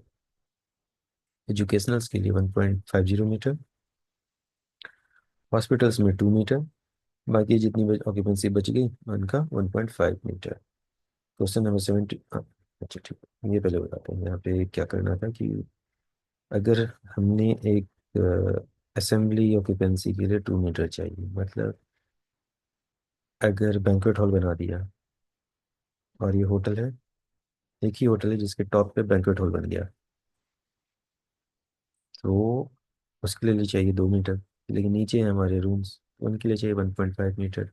ऐसा तो करने का कोड का इंटेंट ये है कि अगर आपने 2 मीटर प्रोवाइड किया है तो नीचे आते हुए तो रिड्यूस नहीं होगा। मतलब अगर हमने ऊपर बैंक्वेट हॉल्स के लिए 2 मीटर का रिक्वायरमेंट है और हमने 2 मीटर का स्टेयरकेस दिया, तो कंटिन्यूस नीचे तक आते हुए 2 मीटर ही आएगा। अगर आप उल्टा करते, रूम ऊपर है और नीचे 2 मीटर है, इसका मतलब आप 1.5 मीटर का स्टेयर केसेस ला रहे हैं और नीचे आकर वो 2 मीटर में वाइड हो गया, तो कोई कंजेशन फॉर्म नहीं होगा। बट अगर ये उल्टा हुआ तो बॉटल नेक फॉर्म हो सकता है, इसलिए ये रिड्यूस नहीं होना चाहिए। और ये डिजाइन से रिलेटेड कॉन्सेप्ट है, स्टिल अगर किसी ने डिग किया तो आप एक्सप्लेन कर सकते हैं। Question number 74, when handles are required in both side of staircases? 1500 mm से कम के स्टेयर केसेस में एक साइड हैंडल प्रोवाइड करना है, और अगर स्टेयर केस की विड्थ 1500 mm या उससे ज़्यादा है तो दो हैंडल प्रोवाइड करने हैं। तो दो हैंडल तो मुझे ये सब में प्रोवाइड करना पड़ जाएगा, अपार्टमेंट को छोड़ के और प्राइवेट बिल्डिंग को छोड़ के, क्योंकि सारी जगह 1500 mm विथ स्टेयरकेस की विथ है। Question number 75, what shall be headroom under staircase. Cover कर दिया था इमेज को जब बता रहा था, figure 7। The minimum headroom in a passage under the landing of staircase and under staircase shall be 2.2 metre. What shall be fire rating of exit staircase door. बढ़िया। आप आँख बंद करके 120 मिनट तो आप याद ही रखना। कुछ ही एरिया जहाँ पे ये थोड़ा सा चेंज होता है, अदरवाइज जब भी हम फायर रेटिंग की बात करते हैं तो answer will be 120 minute fire resistance rating. Question number 77, can staircase from upper level go to basement? The access to the basement shall be by a separate staircase. All staircase shall terminate at the level of exit discharge। मतलब basement के लिए तो separate staircase होगा। इसका एक exception है जो यहाँ पे कोड साइलेंट रहता है, that is for the fire fighting south staircase. तो फायर फाइटिंग साउथ का जो स्टेयरकेस है वो बेसमेंट से लेकर ऊपर तक कंटिन्यूस रहेगा। Question number 78, what are provisions related to opening around external staircases. तो एक्सटर्नल स्टेयरकेसेस क्या है, वो बिल्डिंग की वॉल पे होते हैं, और external staircases shall be directly connected to the ground। क्या प्रोविजन है, एक्सटर्नल स्टेयरकेस के अराउंड कोई भी ओपनिंग नहीं होनी चाहिए, कोई विंडो नहीं खुलना चाहिए। और ऐसी कोई विंडो और कुछ खुल रही है और वो भी 3 मीटर के अंदर खुल रही है, this shall be protected with fire rated door और विंडो, जिनकी फायर रेटिंग होगी at least 60 minute. Question 79, what is maximum allowed angle for external staircase. तो स्टेयरकेस 45 डिग्री से ज़्यादा स्टीप नहीं हो सकता। Question number 80, what are parameters related to spiral staircase. इनका ये वैसी बिल्डिंग होनी चाहिए जहाँ पे लो ऑक्यूपेंट लोड हो और बिल्डिंग की हाइट 9 मीटर से ज़्यादा ना हो।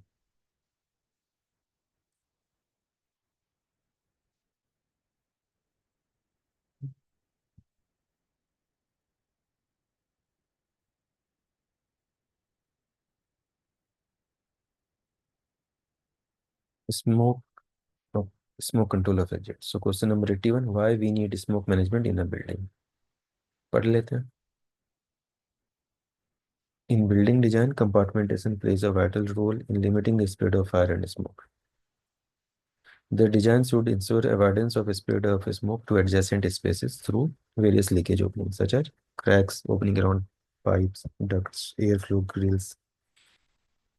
In the absence of proper sealing of all these openings,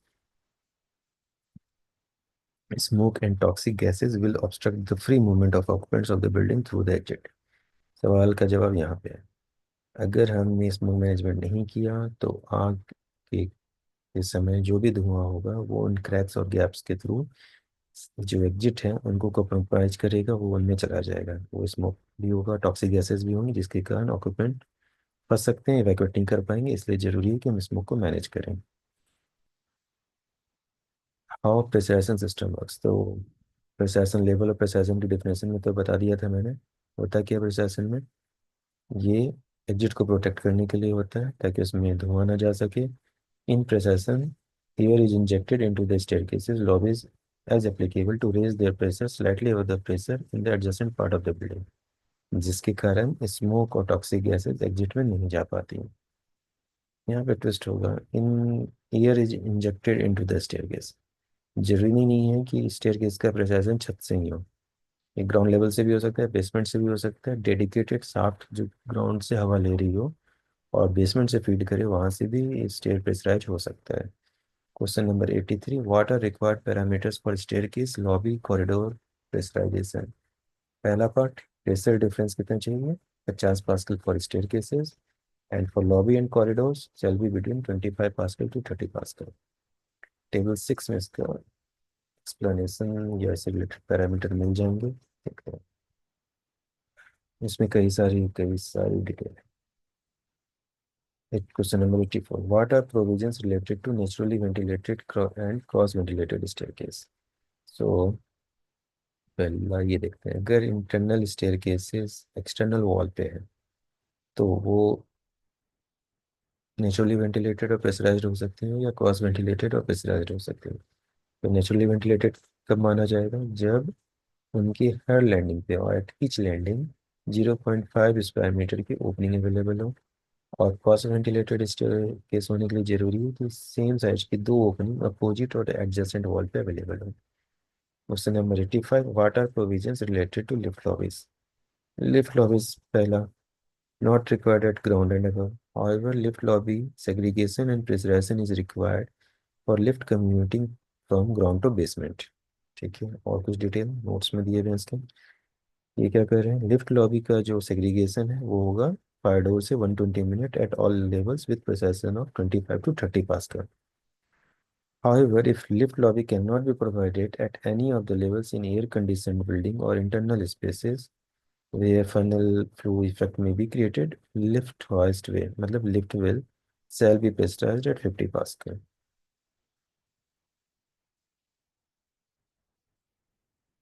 Question number 86, what shall be minimum distance between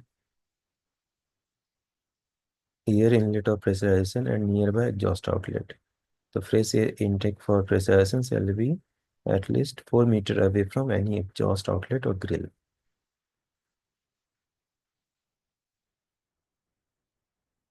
question number 87, what are provisions related to floor compartmentation. ये detail यहाँ पे है, बाकी इस कंपार्टमेंटेशन के वीडियो को आप देख सकते हैं, उसमें मैंने एक्सप्लेन कर रखा है with graphical representation. Question number 88, water provisions related to smoke management of control management of exit access control in area of ground. Area of ground में पहले देख लेते हैं चाहिए कहाँ। एग्जिट एक्सेस कॉरिडोर इनकी जो रिक्वायरमेंट होगी, guest room, indoor patient department, areas having patient liking self reservation and for sleeping accommodation such as apartment, custodial, penal and mental institution. इनमें जो एक्सेस एग्जिट एक्सेस कॉरिडोर है उनकी जो दीवार होगी 60 मिनट एंड द जो दरवाजा self closing door of 20 minute fire rating. इसके अलावा स्मोक एग्जॉस्ट सिस्टम करेंगे कैसे, तो इसके लिए आप डाल सकते हैं स्मोक एग्जॉस्ट सिस्टम जिसमें makeup and exhaust air system का प्रोविजन हो, और अल्टरनेटिवली प्रेशराइजर सिस्टम का भी इस्तेमाल हो सकता है जिसमें फ्रेश एयर को इस एग्जिट एक्सेस कॉरिडोर में सप्लाई करने की रिक्वायरमेंट होगी। अब other parameters, all exit passageway from exit to exit discharge shall be pressurized or naturally ventilated। The mechanical pressurization system shall be automatic in action with manual control in addition। Uh, or all such exit passages shall be maintained with integrity for safe means of egress and evacuation। Integrity का मतलब कोई leak नहीं होना चाहिए उसमें, ताकि उसमें कहीं से धुआं जा सके। अब इन पैसेज वे में जो दरवाजा लगेगा उसकी रेटिंग होगी 120 मिनट। एक स्मोक एग्जॉस्ट सिस्टम जहाँ भी प्रोवाइड करे है वो मेंटेन करना चाहिए 12 एयर चेंजेस पर आवर।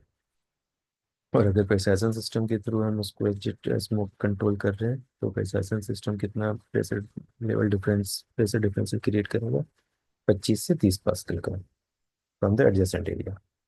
और स्मोक एग्जॉस्ट फैन की जो रेटिंग होगी वो होगी 50 degree centigrade for 120 minute. Question number 89, what are provisions related to smoke management in area below ground. Below ground अगर वो सिंगल बेसमेंट है तो vent shall be cross sectional area aggregate not less than 2.5% of floor area. ये only होना चाहिए at the perimeter of basement. इसके अलावा एक और प्रोविजन है, नंबर ऑफ बेसमेंट अगर ज़्यादा है, एक से ज़्यादा हो गए तो मैकेनिकल वेंटिलेशन का भी प्रोविजन किया जा सकता है। जो मैकेनिकल वेंटिलेशन होगा उनका डिजाइन ऐसे करना है कि वो 12 एयर चेंजेस पर आवर को मेंटेन कर सके इन केस ऑफ फायर। बाकी जो आप इस 20 क्लॉज है और ये जो हाईलाइटेड है ये पूरा सेक्शन आप पढ़ें, तो इसमें आपको डिटेलिंग मिल जाएगी कि अगर सेम डक्ट है या डिफरेंट डेडिकेटेड डक्ट्स शाफ्ट बनी हुई तो उस केस में जो आप सप्लाई एयर फैन और एग्जॉस्ट फैन है इनके और जो इंक्लोजर है उसकी फायर रेटिंग पे भी फर्क पड़ता है।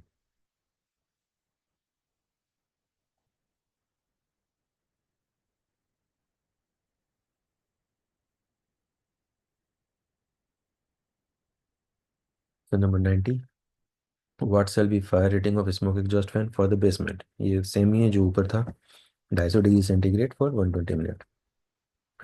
स्मोक वेंट इसके अलावा smoke ventilation of the basement car parking area shall be through provisions of supply and exhaust air. कुछ पुरानी बिल्डिंगों में आप देखेंगे कि बिल्डिंग में फैंस लगा दिए हैं साइड में, लेकिन कोई डक्ट नहीं है। लेकिन 2016 में ये गाइडलाइन आ गई है कि जो भी स्मोक मैनेजमेंट बेसमेंट का वो डक्ट के थ्रू होगा। और अल्टरनेटिवली बेसमेंट कार पार्किंग के लिए इम्पल्स जेट फैन और जेट फैन का भी में मतलब का भी इस्तेमाल हो सकता है। Question number 91। Smoke extraction system shall operate on smoke detection? नहीं। Smoke extraction system shall operate on actuation of flow switch of sprinkler system. क्यों? क्योंकि कार पार्किंग से स्प्रिंग fire alarm and detection system का प्रोविजन रिमूव कर दिया गया है। ये आप टेबल 7 को जब आप पढ़ेंगे तो आपको क्लियर हो जाएगा। Question 92। What shall be minimum distance between air inlet of supply fan and nearby exhaust outlet? Supply air shall not be less than 5 meters from any exhaust discharge openings. Okay, 92, 93 provision related to LPG bank। एक ही जो standard number 14 है वो आप पढ़ लेना, जिसमें कि क्या बैंक की कैपेसिटी होगी, उसका कितना डिस्टेंस होगा बिल्डिंग की वॉल से, कितनी कैपेसिटी के फायर एक्सटिंग्विशर लगेंगे और कितने फायर एक्सटिंग्विशर लगेंगे, ये सारा जिक्र इस स्टैंडर्ड में दिया हुआ है। इसके अलावा ये भी डिजायरेबल है कि medium velocity water spray nozzle वो भी प्रोवाइड करा जाए by quick opening valve away from the enclosure. Question number 94। Provision related to seismic set off wall. Seismic set off wall मतलब सिस्मिक मतलब अर्थक्वेक अगर आ गया, भूकंप आने पे ये खुद बंद हो जानी चाहिए। किन में देना है? ये main distribution point for D6 shopping mall occupancy and institutional occupancy above 15 metre, जिनकी हाइट 15 मीटर से ज़्यादा ऐसे किसी हॉस्पिटल की है तो उनमें देना चाहिए। Question number next is 95। Provisions related to gas pipe in line roads. तो क्वेश्चन उल्टा हो सकता है, क्या गैस की पाइपलाइन बेसमेंट से होकर जा सकती है?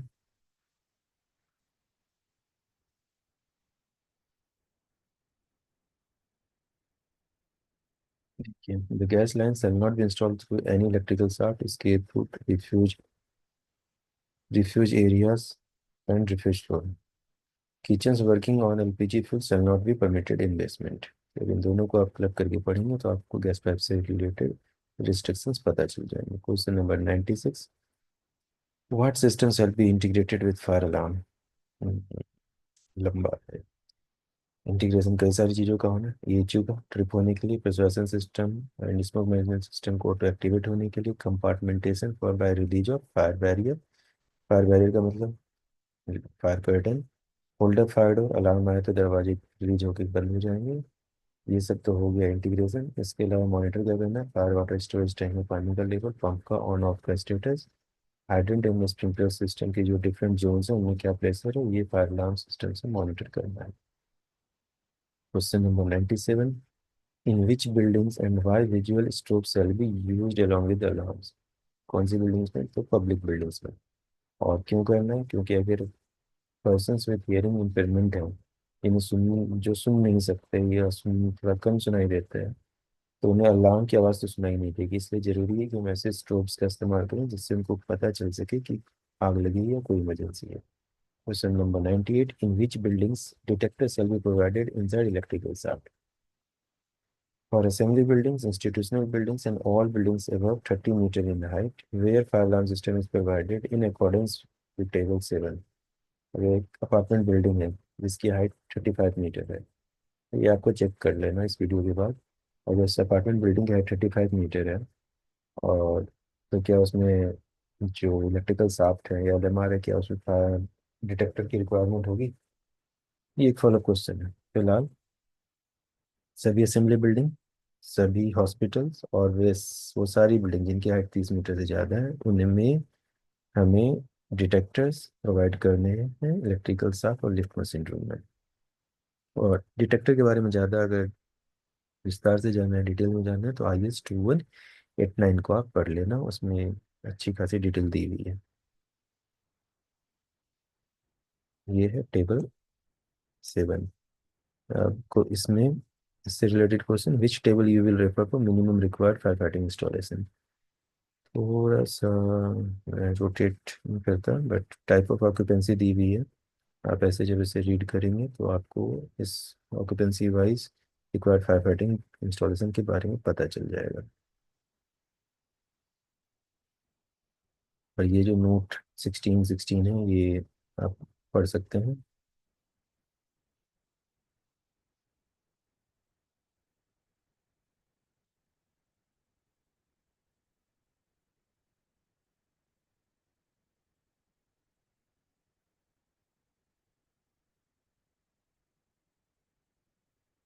ध्यान नहीं थे, लेकिन चलिए मैं बता देता हूँ। यहाँ पे जैसे कुछ बिल्डिंग्स की हाइट है, building above 30 metre in height not to be permitted for group B, group C, group D and group F. इसका मतलब ये जब बिल्डिंग की हाइट 30 मीटर से ज़्यादा होगी ही नहीं, तो इनमें तो fire alarm and detection system selected building में नहीं लगेगा। और जिनका जिक्र ऊपर किया हुआ था सिर्फ उनमें लगना है। अब ऐसी कई सारी बिल्डिंग जिनकी हाइट अनलिमिटेड होती है, जैसे कि apartment, residential buildings and business building, तो उसमें तो लगाना पड़ेगा। इसके अलावा कितने पंप लगेंगे, उन पंप की कैपेसिटी क्या होगी, जब आप नोट्स को उस पर्टिकुलर ऑक्यूपेंसी को रीड करेंगे तो उनकी डिटेल यहाँ मिल जाती है। एक क्वेश्चन यहाँ पे से भी निकलता है कि अगर बिल्डिंग में 100 से ज़्यादा हाइड्रेंट है तो वन सेट ऑफ पंप आपको एक्स्ट्रा लगाना पड़ेगा। और in case more than one pump set is installation is required, तो सारे पंप का डिलीवरी हेडर इंटरकनेक्टेड होना चाहिए। अगर आप पूरे के पूरे वन सेट ऑफ पंप किया हुआ, इनमें से कोई सा भी कम्बिनेशन अगर ये नहीं लगाना चाहते हैं, तो एडिशनल एक डीजल पंप सेम कैपेसिटी का लगा दें, और जो रिक्वायर्ड वाटर टैंक कैपेसिटी उसको डबल कर दें, तो वो रिक्वायरमेंट ऑफसेट हो जाती है।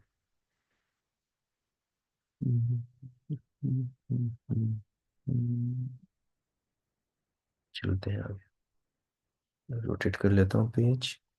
स्ट्रेट, रोटेट हो गया। क्वेश्चन नंबर 100, सेंचुरी हो गई है। एच पर NBC water to be monitored from fire alarm panel.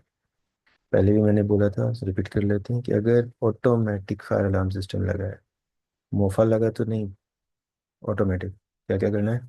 Water level in all tanks, hydrant and sprinkler pressure of respective zones, pump on off status, all isolation valves जहाँ पे supervisory switch लगा है इनका status monitor करना है, control नहीं। आपको वहाँ से ऑन ऑफ का स्टेटस लेना है पंप का, पंप को वहाँ से चलाना नहीं है, इसका ध्यान रखें। Question number 101, to prevent tampering with valves what provisions are given in NBC. दो प्रोविजन है, या तो आप सुपरवाइजरी स्विच का इस्तेमाल करो या पैडलॉक का इस्तेमाल करो। पैडलॉक चेन लगाएं और ताला लगाएं, ताकि these valves shall be kept in their intended open position। और अगर किसी ने पोजीशन को चेंज करा तो सुपरवाइजरी स्विच होगी तो फायर अलार्म डिटेक्ट कर लेगा, पता चल जाएगा उसे। Question number 102, what are parameters related to minimum and maximum pressure of hydrant। Pressure at the hydraulically remote hydrant and at the highest hydrant shall not be less than 3.5 बार। ये तो हो गया मिनिमम। मैक्सिमम 7 बार से ज़्यादा नहीं होना चाहिए। और कैसे कंट्रोल करेंगे इसके लिए? ओरिफिस प्लेट का प्रोविजन हो सकता है लैंडिंग वाल में, या आप pressure reducing devices such as pressure control hydrant valve का भी इस्तेमाल कर सकते हैं। Question number 103, maximum depth of underground fire tank. The underground fire water storage tank shall be not more than 7 metre in depth.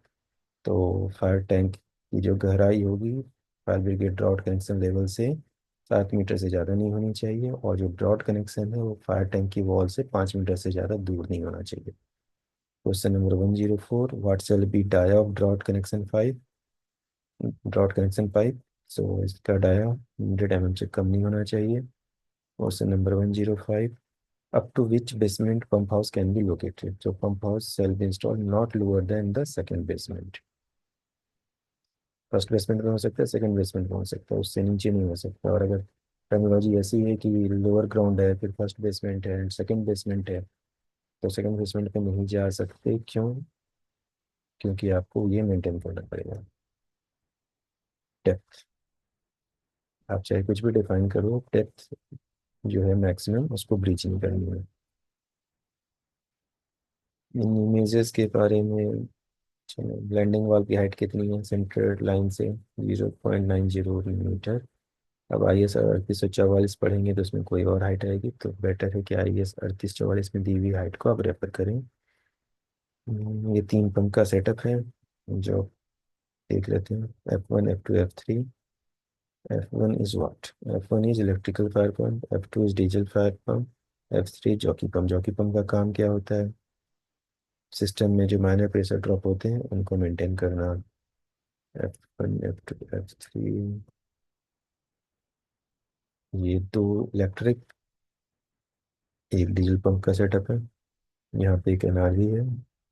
इस NRV के कारण क्या होगा कि स्प्रिंकलर को इन तीन पंप से भी फीड मिल सकता है। प्रोविजन एक बार समझा देते हैं। इसके लिए जरूरी है आप F1 पे ध्यान दें। F1 क्या है? Diesel driven fire pump. ये कब है? ये स्टैंड बाय पंप है। F1 is stand by pump और ये एनआरवी है। तो अगर कभी भी बिजली चलेगी तो ये जो डीजल पंप है ये हाइड्रेंट को भी पानी दे सकता है और स्प्रिंकलर को भी दे सकता है। लेकिन अगर F1 की पोजीशन इधर होती तो एनआरवी के कारण ऐसा नहीं हो पाता। बस ये एक छोटा सा सिमेट्रिक एक्सप्लेन कर दिया है। ये वेट राइजर कम डाउन कमर का सेटअप है। वेट राइजर नॉट डाउन कमर। ये वेट राइजर है जिसमें एक टेरेस ओवरहेड टैंक का भी प्रोविजन दिया हुआ है। राइजर्स का साइज क्या होना है? ये टेबल 8 में दिया हुआ है। पहले जिक होता था कि ट्विन लैंडिंग वाल्स होते थे। नाउ अब सिंगल आउटलेट का ही प्रोविजन है और ये 100 mm और 150 mm का राइजर का साइज प्रिस्क्राइब्ड है, but depending on hydraulic calculation ये वेरी कर सकता है। अब वापस आते हैं पंप रूम पे। पंप रूम अगर बेसमेंट में है तो एक स्टेयरकेस का प्रोविजन होना चाहिए जो डायरेक्टली पंप हाउस में जा रहा हो या थ्रू इनक्लोज्ड पैसेज वे। जो इनक्लोज्ड पैसेज वे उसकी फायर रेटिंग क्या होगी? 120 मिनट की फायर रेटिंग होनी चाहिए। Question number 106, what is positive suction and negative suction? 2005 में एक इमेज थी जिसमें दिखाया हुआ था कि अगर पंप का सक्शन फायर वाटर लेवल के नीचे है तो वो पॉजिटिव सक्शन है, क्योंकि ग्रेविटी के कारण पानी पंप के सक्शन लाइन में पहुंच जाते हैं। लेकिन अगर पंप वाटर लेवल के ऊपर माउंटेड है तो उसको कहते हैं नेगेटिव सक्शन। 2016 में नेगेटिव सक्शन अरेंजमेंट को बैन कर दिया गया है। Question number 107, when sprinkler shall be provided in fall ceiling? Automatic sprinkler shall be installed in false ceiling wires exceeding 800 mm in height। 800 mm से ज़्यादा है अगर फॉल सीलिंग की गैप है ट्रू सीलिंग से तो स्प्रिंकलर इंस्टॉल करना है। Question number 108, what is height limit for sprinklers in atria? अगर एट्रिया एट्रियम की हाइट 17 मीटर से ज़्यादा है तो स्प्रिंकलर का इस्तेमाल करने से कोई खास फायदा नहीं है, इसलिए इसे अवॉइड किया जा सकता है। Question number 109, when high pressure sprinkler shall be used? अगर सिस्टम में प्रेशर 12 बार से ज़्यादा है तो हमें हाई प्रेशर स्प्रिंकलर सिस्टम को इंस्टॉल करना चाहिए। Question number 110, one ICV can serve how much floor area? ICV मतलब installation control valve. Maximum floor area on any one floor to be 4500 square metre for all occupancies. एक single ICV 4500 square metre के floor area को cater कर सकता है, except industrial and hazardous occupancy, जिसके लिए authorities से कंसल्ट करना होगा। shall be consulted shall be consulted। और ये जब मैंने बताया था एडिशनल ऑक्यूपेंसी वाइज रिक्वायरमेंट इस क्लॉज 6 में दी हुई है, तो आप डिपेंडिंग ऑन द बिल्डिंग जहाँ या डिपेंडिंग ऑफ द इंडस्ट्री जिसमें आप जा रहे हैं इंटरव्यू देने के लिए, तो थोड़ी बहुत डिटेल उस ऑक्यूपेंसी की आप इससे पढ़ सकते हैं।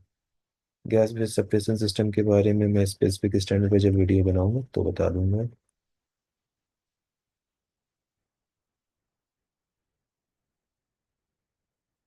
हॉरिजॉन्टल अपडेट क्या है वो इस इमेज में बताया हुआ है। इसको आगे भी ढंग से मिल जाएगा, एक इमेज आ रही है। ओके, ये भी है हॉरिजॉन्टल अपडेट का एग्जाम्पल।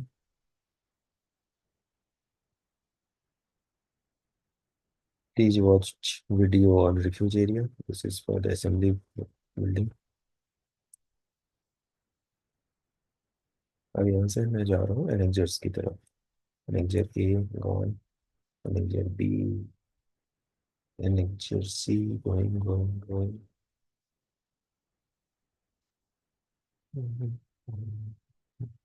Annexure D. ओके, चलो। एनेक्जर डी क्या है? Guidelines for fire drill and evacuation procedure for high rise buildings.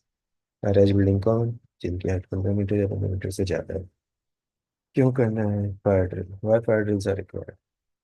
In case of fire in a high-rise building, safe evacuation of its occupants may present serious problem unless हमने drill करके ढंग से practice ना करी हो। और इसका फायदा क्या है, अगर हमने बार बार ड्रिल करा तो उन्हें पता है कि इन केस ऑफ फायर उन्हें क्या करना है, क्या नहीं करना है, और इवैक्यूएट करके कहाँ जाना है। अब अगर ड्रिल से रिलेटेड क्वेश्चन है 112, what shall be frequency of fire drill. तो बिल्डिंग अगर नई नई बनी है तो at least once every 3 month for building during the first 2 years, एंड उसके बाद हर 6 महीने में एक बार फायर ड्रिल कंडक्ट करना चाहिए। और अगर हमने ड्रिल कर लिया तो उसका रिकॉर्ड इस साल के लिए रखना है। A written record of such drills shall be kept on premises for a 3 year period। 3 साल तक आपको इसका रिकॉर्ड रखना पड़ेगा। 114, what shall be height of lift landing sign from the floor level। Top of the sign shall not be above 2 metre from the floor level. ये मैंने इसलिए दिया है ताकि आप बाकी इन सारी डिटेल को भी पढ़ लें।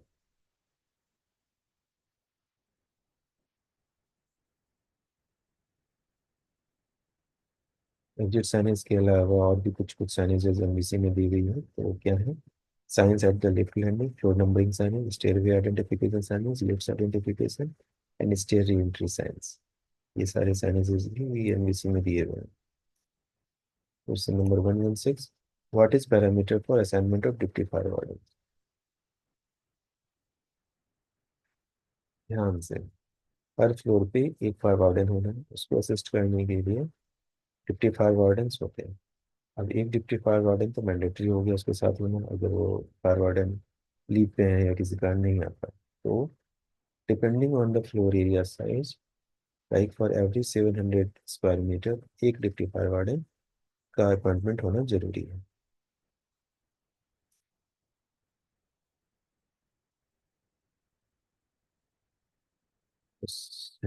ई हाई राइज बिल्डिंग के बारे में कुछ एडिशनल रिक्वायरमेंट है, क्या क्या देखते हैं। Fire fighting shaft, fire fighting shaft का डिजाइन फीचर तो हमने देख लिया था। अब चाहिए किस किस बिल्डिंग में, for which building fire fighting shaft is required. One fire fighting shaft shall be planned for each residential building tower. इसके अलावा एजुकेशनल बिल्डिंग के ब्लॉक में और हर institutional assembly business and mercantile occupancy के हर कंपार्टमेंट के लिए एक फायर फाइटिंग शाफ्ट होना चाहिए। क्वेश्चन नंबर 118, प्रिसाइसन तो हमें करना है, और प्रिसाइसन करने के कारण कई बार क्या होता है, डोर प्रिसाइसन लेवल के कारण डोर ओपन करना आसान नहीं होता है। तो ये इंश्योर करना जरूरी है कि जो डोर ओपनिंग का फोर्स है 133 न्यूटन से ज़्यादा नहीं है।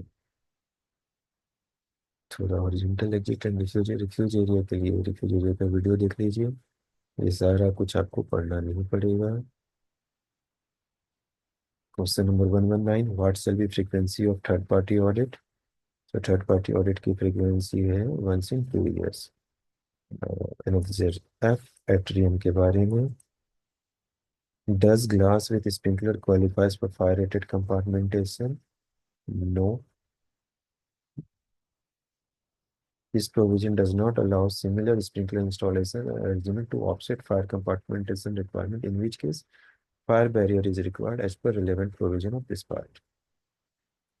एट्रियम में फायर एक्सपोजर को रोकने के लिए एक certain distance 450 mm to 600 mm के बीच में स्प्रिंकलर का प्रोविजन दिया गया है। Question number 121, what are required air changes per hour for atrium depending on the occupancy. कैसे, बिजनेस ऑक्यूपेंसी है तो एट्रियम का स्मोक कितना होगा, 6 ACPH का। होटल्स और असेंबली के लिए 8 ACPH का होगा। ये अच्छा, ये जो स्प्रिंकलर की बात कर रहे थे, स्प्रिंकलर का पर्पस क्या है, ग्लास को गीला करना ताकि वो फायर एक्सपोजर से बच जाए। What are parameters related to makeup air supply for atrium. तो मेकअप एयर जितना भी डिमांड है फ्लो का, उसका 85% टू 95% का मेकअप एयर का प्रोविजन होना चाहिए।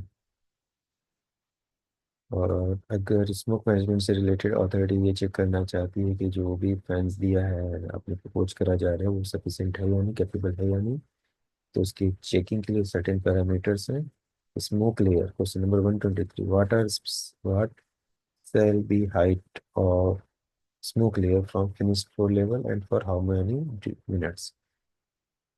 if required by authority, an engineering analysis मतलब CFD should be performed, which demonstrate that smoke system for the atrium is designed to keep smoke layer interface 1800 mm above the highest occupied flow level of exit access open to atrium for a period of 1.5 times the calculated egress time or 20 minutes, whichever is greater.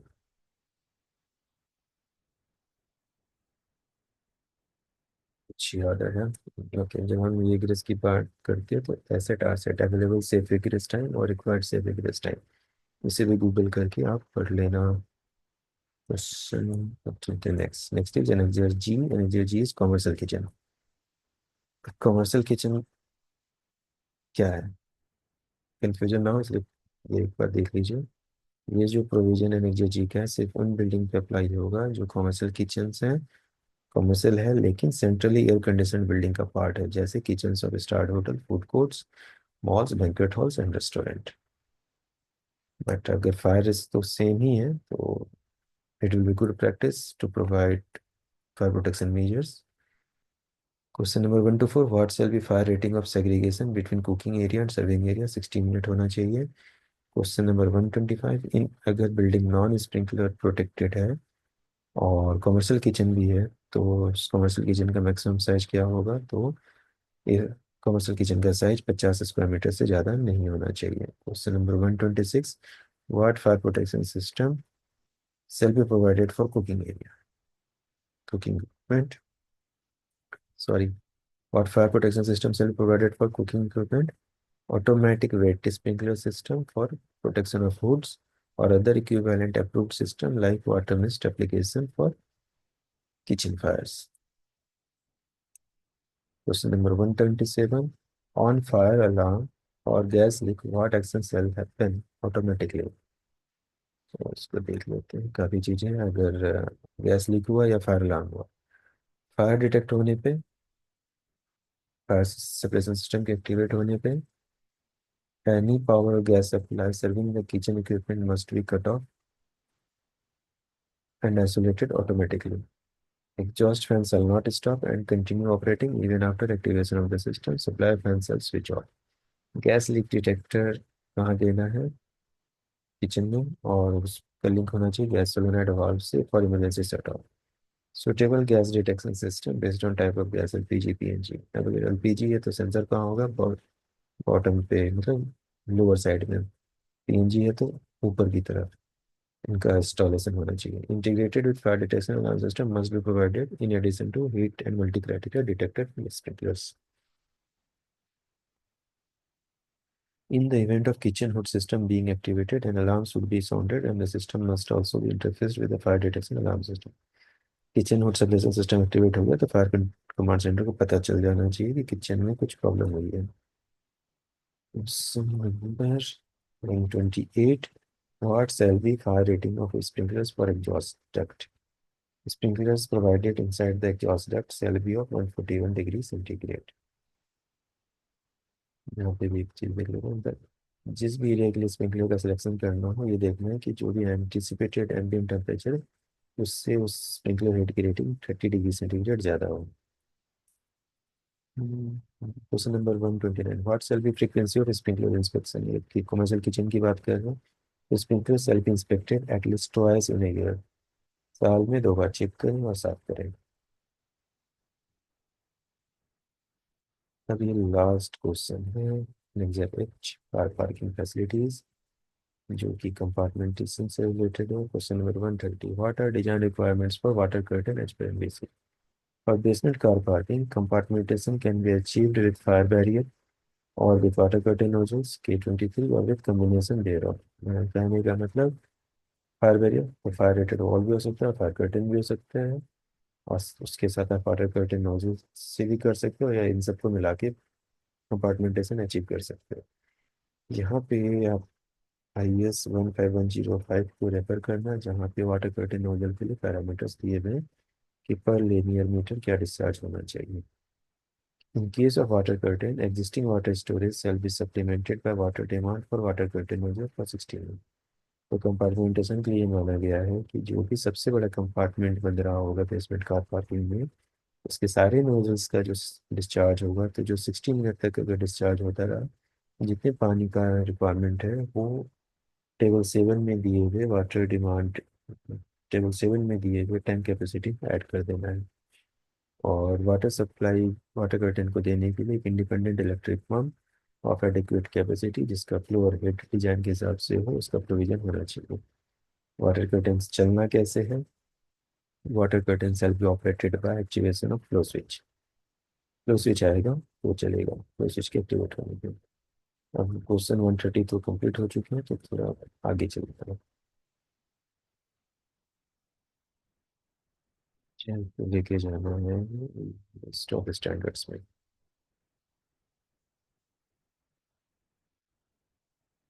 State पहुंच ही रहा हूँ, पहुंच ही रहा हूँ, पहुंच ही रहा हूँ। List of standards में आप देख सकते हैं, ये इसलिए लाया था। ये आपने एक बार देखा था कंबस्टेबल मेटेरियल वाले में, ये था रेफर किया हुआ। आप वहाँ फोर ढूंढते, फोर मिलता नहीं, तो four is basically list of standard. इसमें आगे लिखा है वन। वन का मतलब method of test statement for non combustibility of building material. One और टू का मतलब वो स्टैंडर्ड जो एनबीसी पार्ट 4 के अंदर रेफर करेगा। इनके आगे कोई नंबर नहीं है, ये रेफर नहीं करा गया है। जिनके आगे 4 6 लिखा हो तो आपको इस स्टैंडर्ड को पिक करना है। तो इस तरह से अपने पास इतने सारे स्टैंडर्ड का रेफरेंस है। इसके साथ ये वीडियो और एमबीसी 2016 पार्ट 4 से रिलेटेड जो 130 इंपॉर्टेंट क्वेश्चंस थे वो कंप्लीट हो गए हैं। इसके अलावा भी कई सारे क्वेश्चंस इसमें छुपे हुए हो सकते हैं। जरूरी नहीं है कि मैंने जो 130 क्वेश्चंस बताए हैं सिर्फ वही क्वेश्चंस हैं। These are mostly asked questions. थोड़े इंपॉर्टेंट है, थोड़े से ट्विस्टेड है, थोड़े से कॉम्प्लेक्स हैं। सो आप इससे तो पढ़े ही पढ़े, रिवाइज करें। और जब आप रिवाइज कर रहे होंगे तो कई सारे नए फैक्ट्स आपके सामने आएंगे, जिससे आपकी इंटरव्यू की प्रिपरेशन और अच्छी हो सकती है। So thanks for watching. जय Hind, take care, bye bye.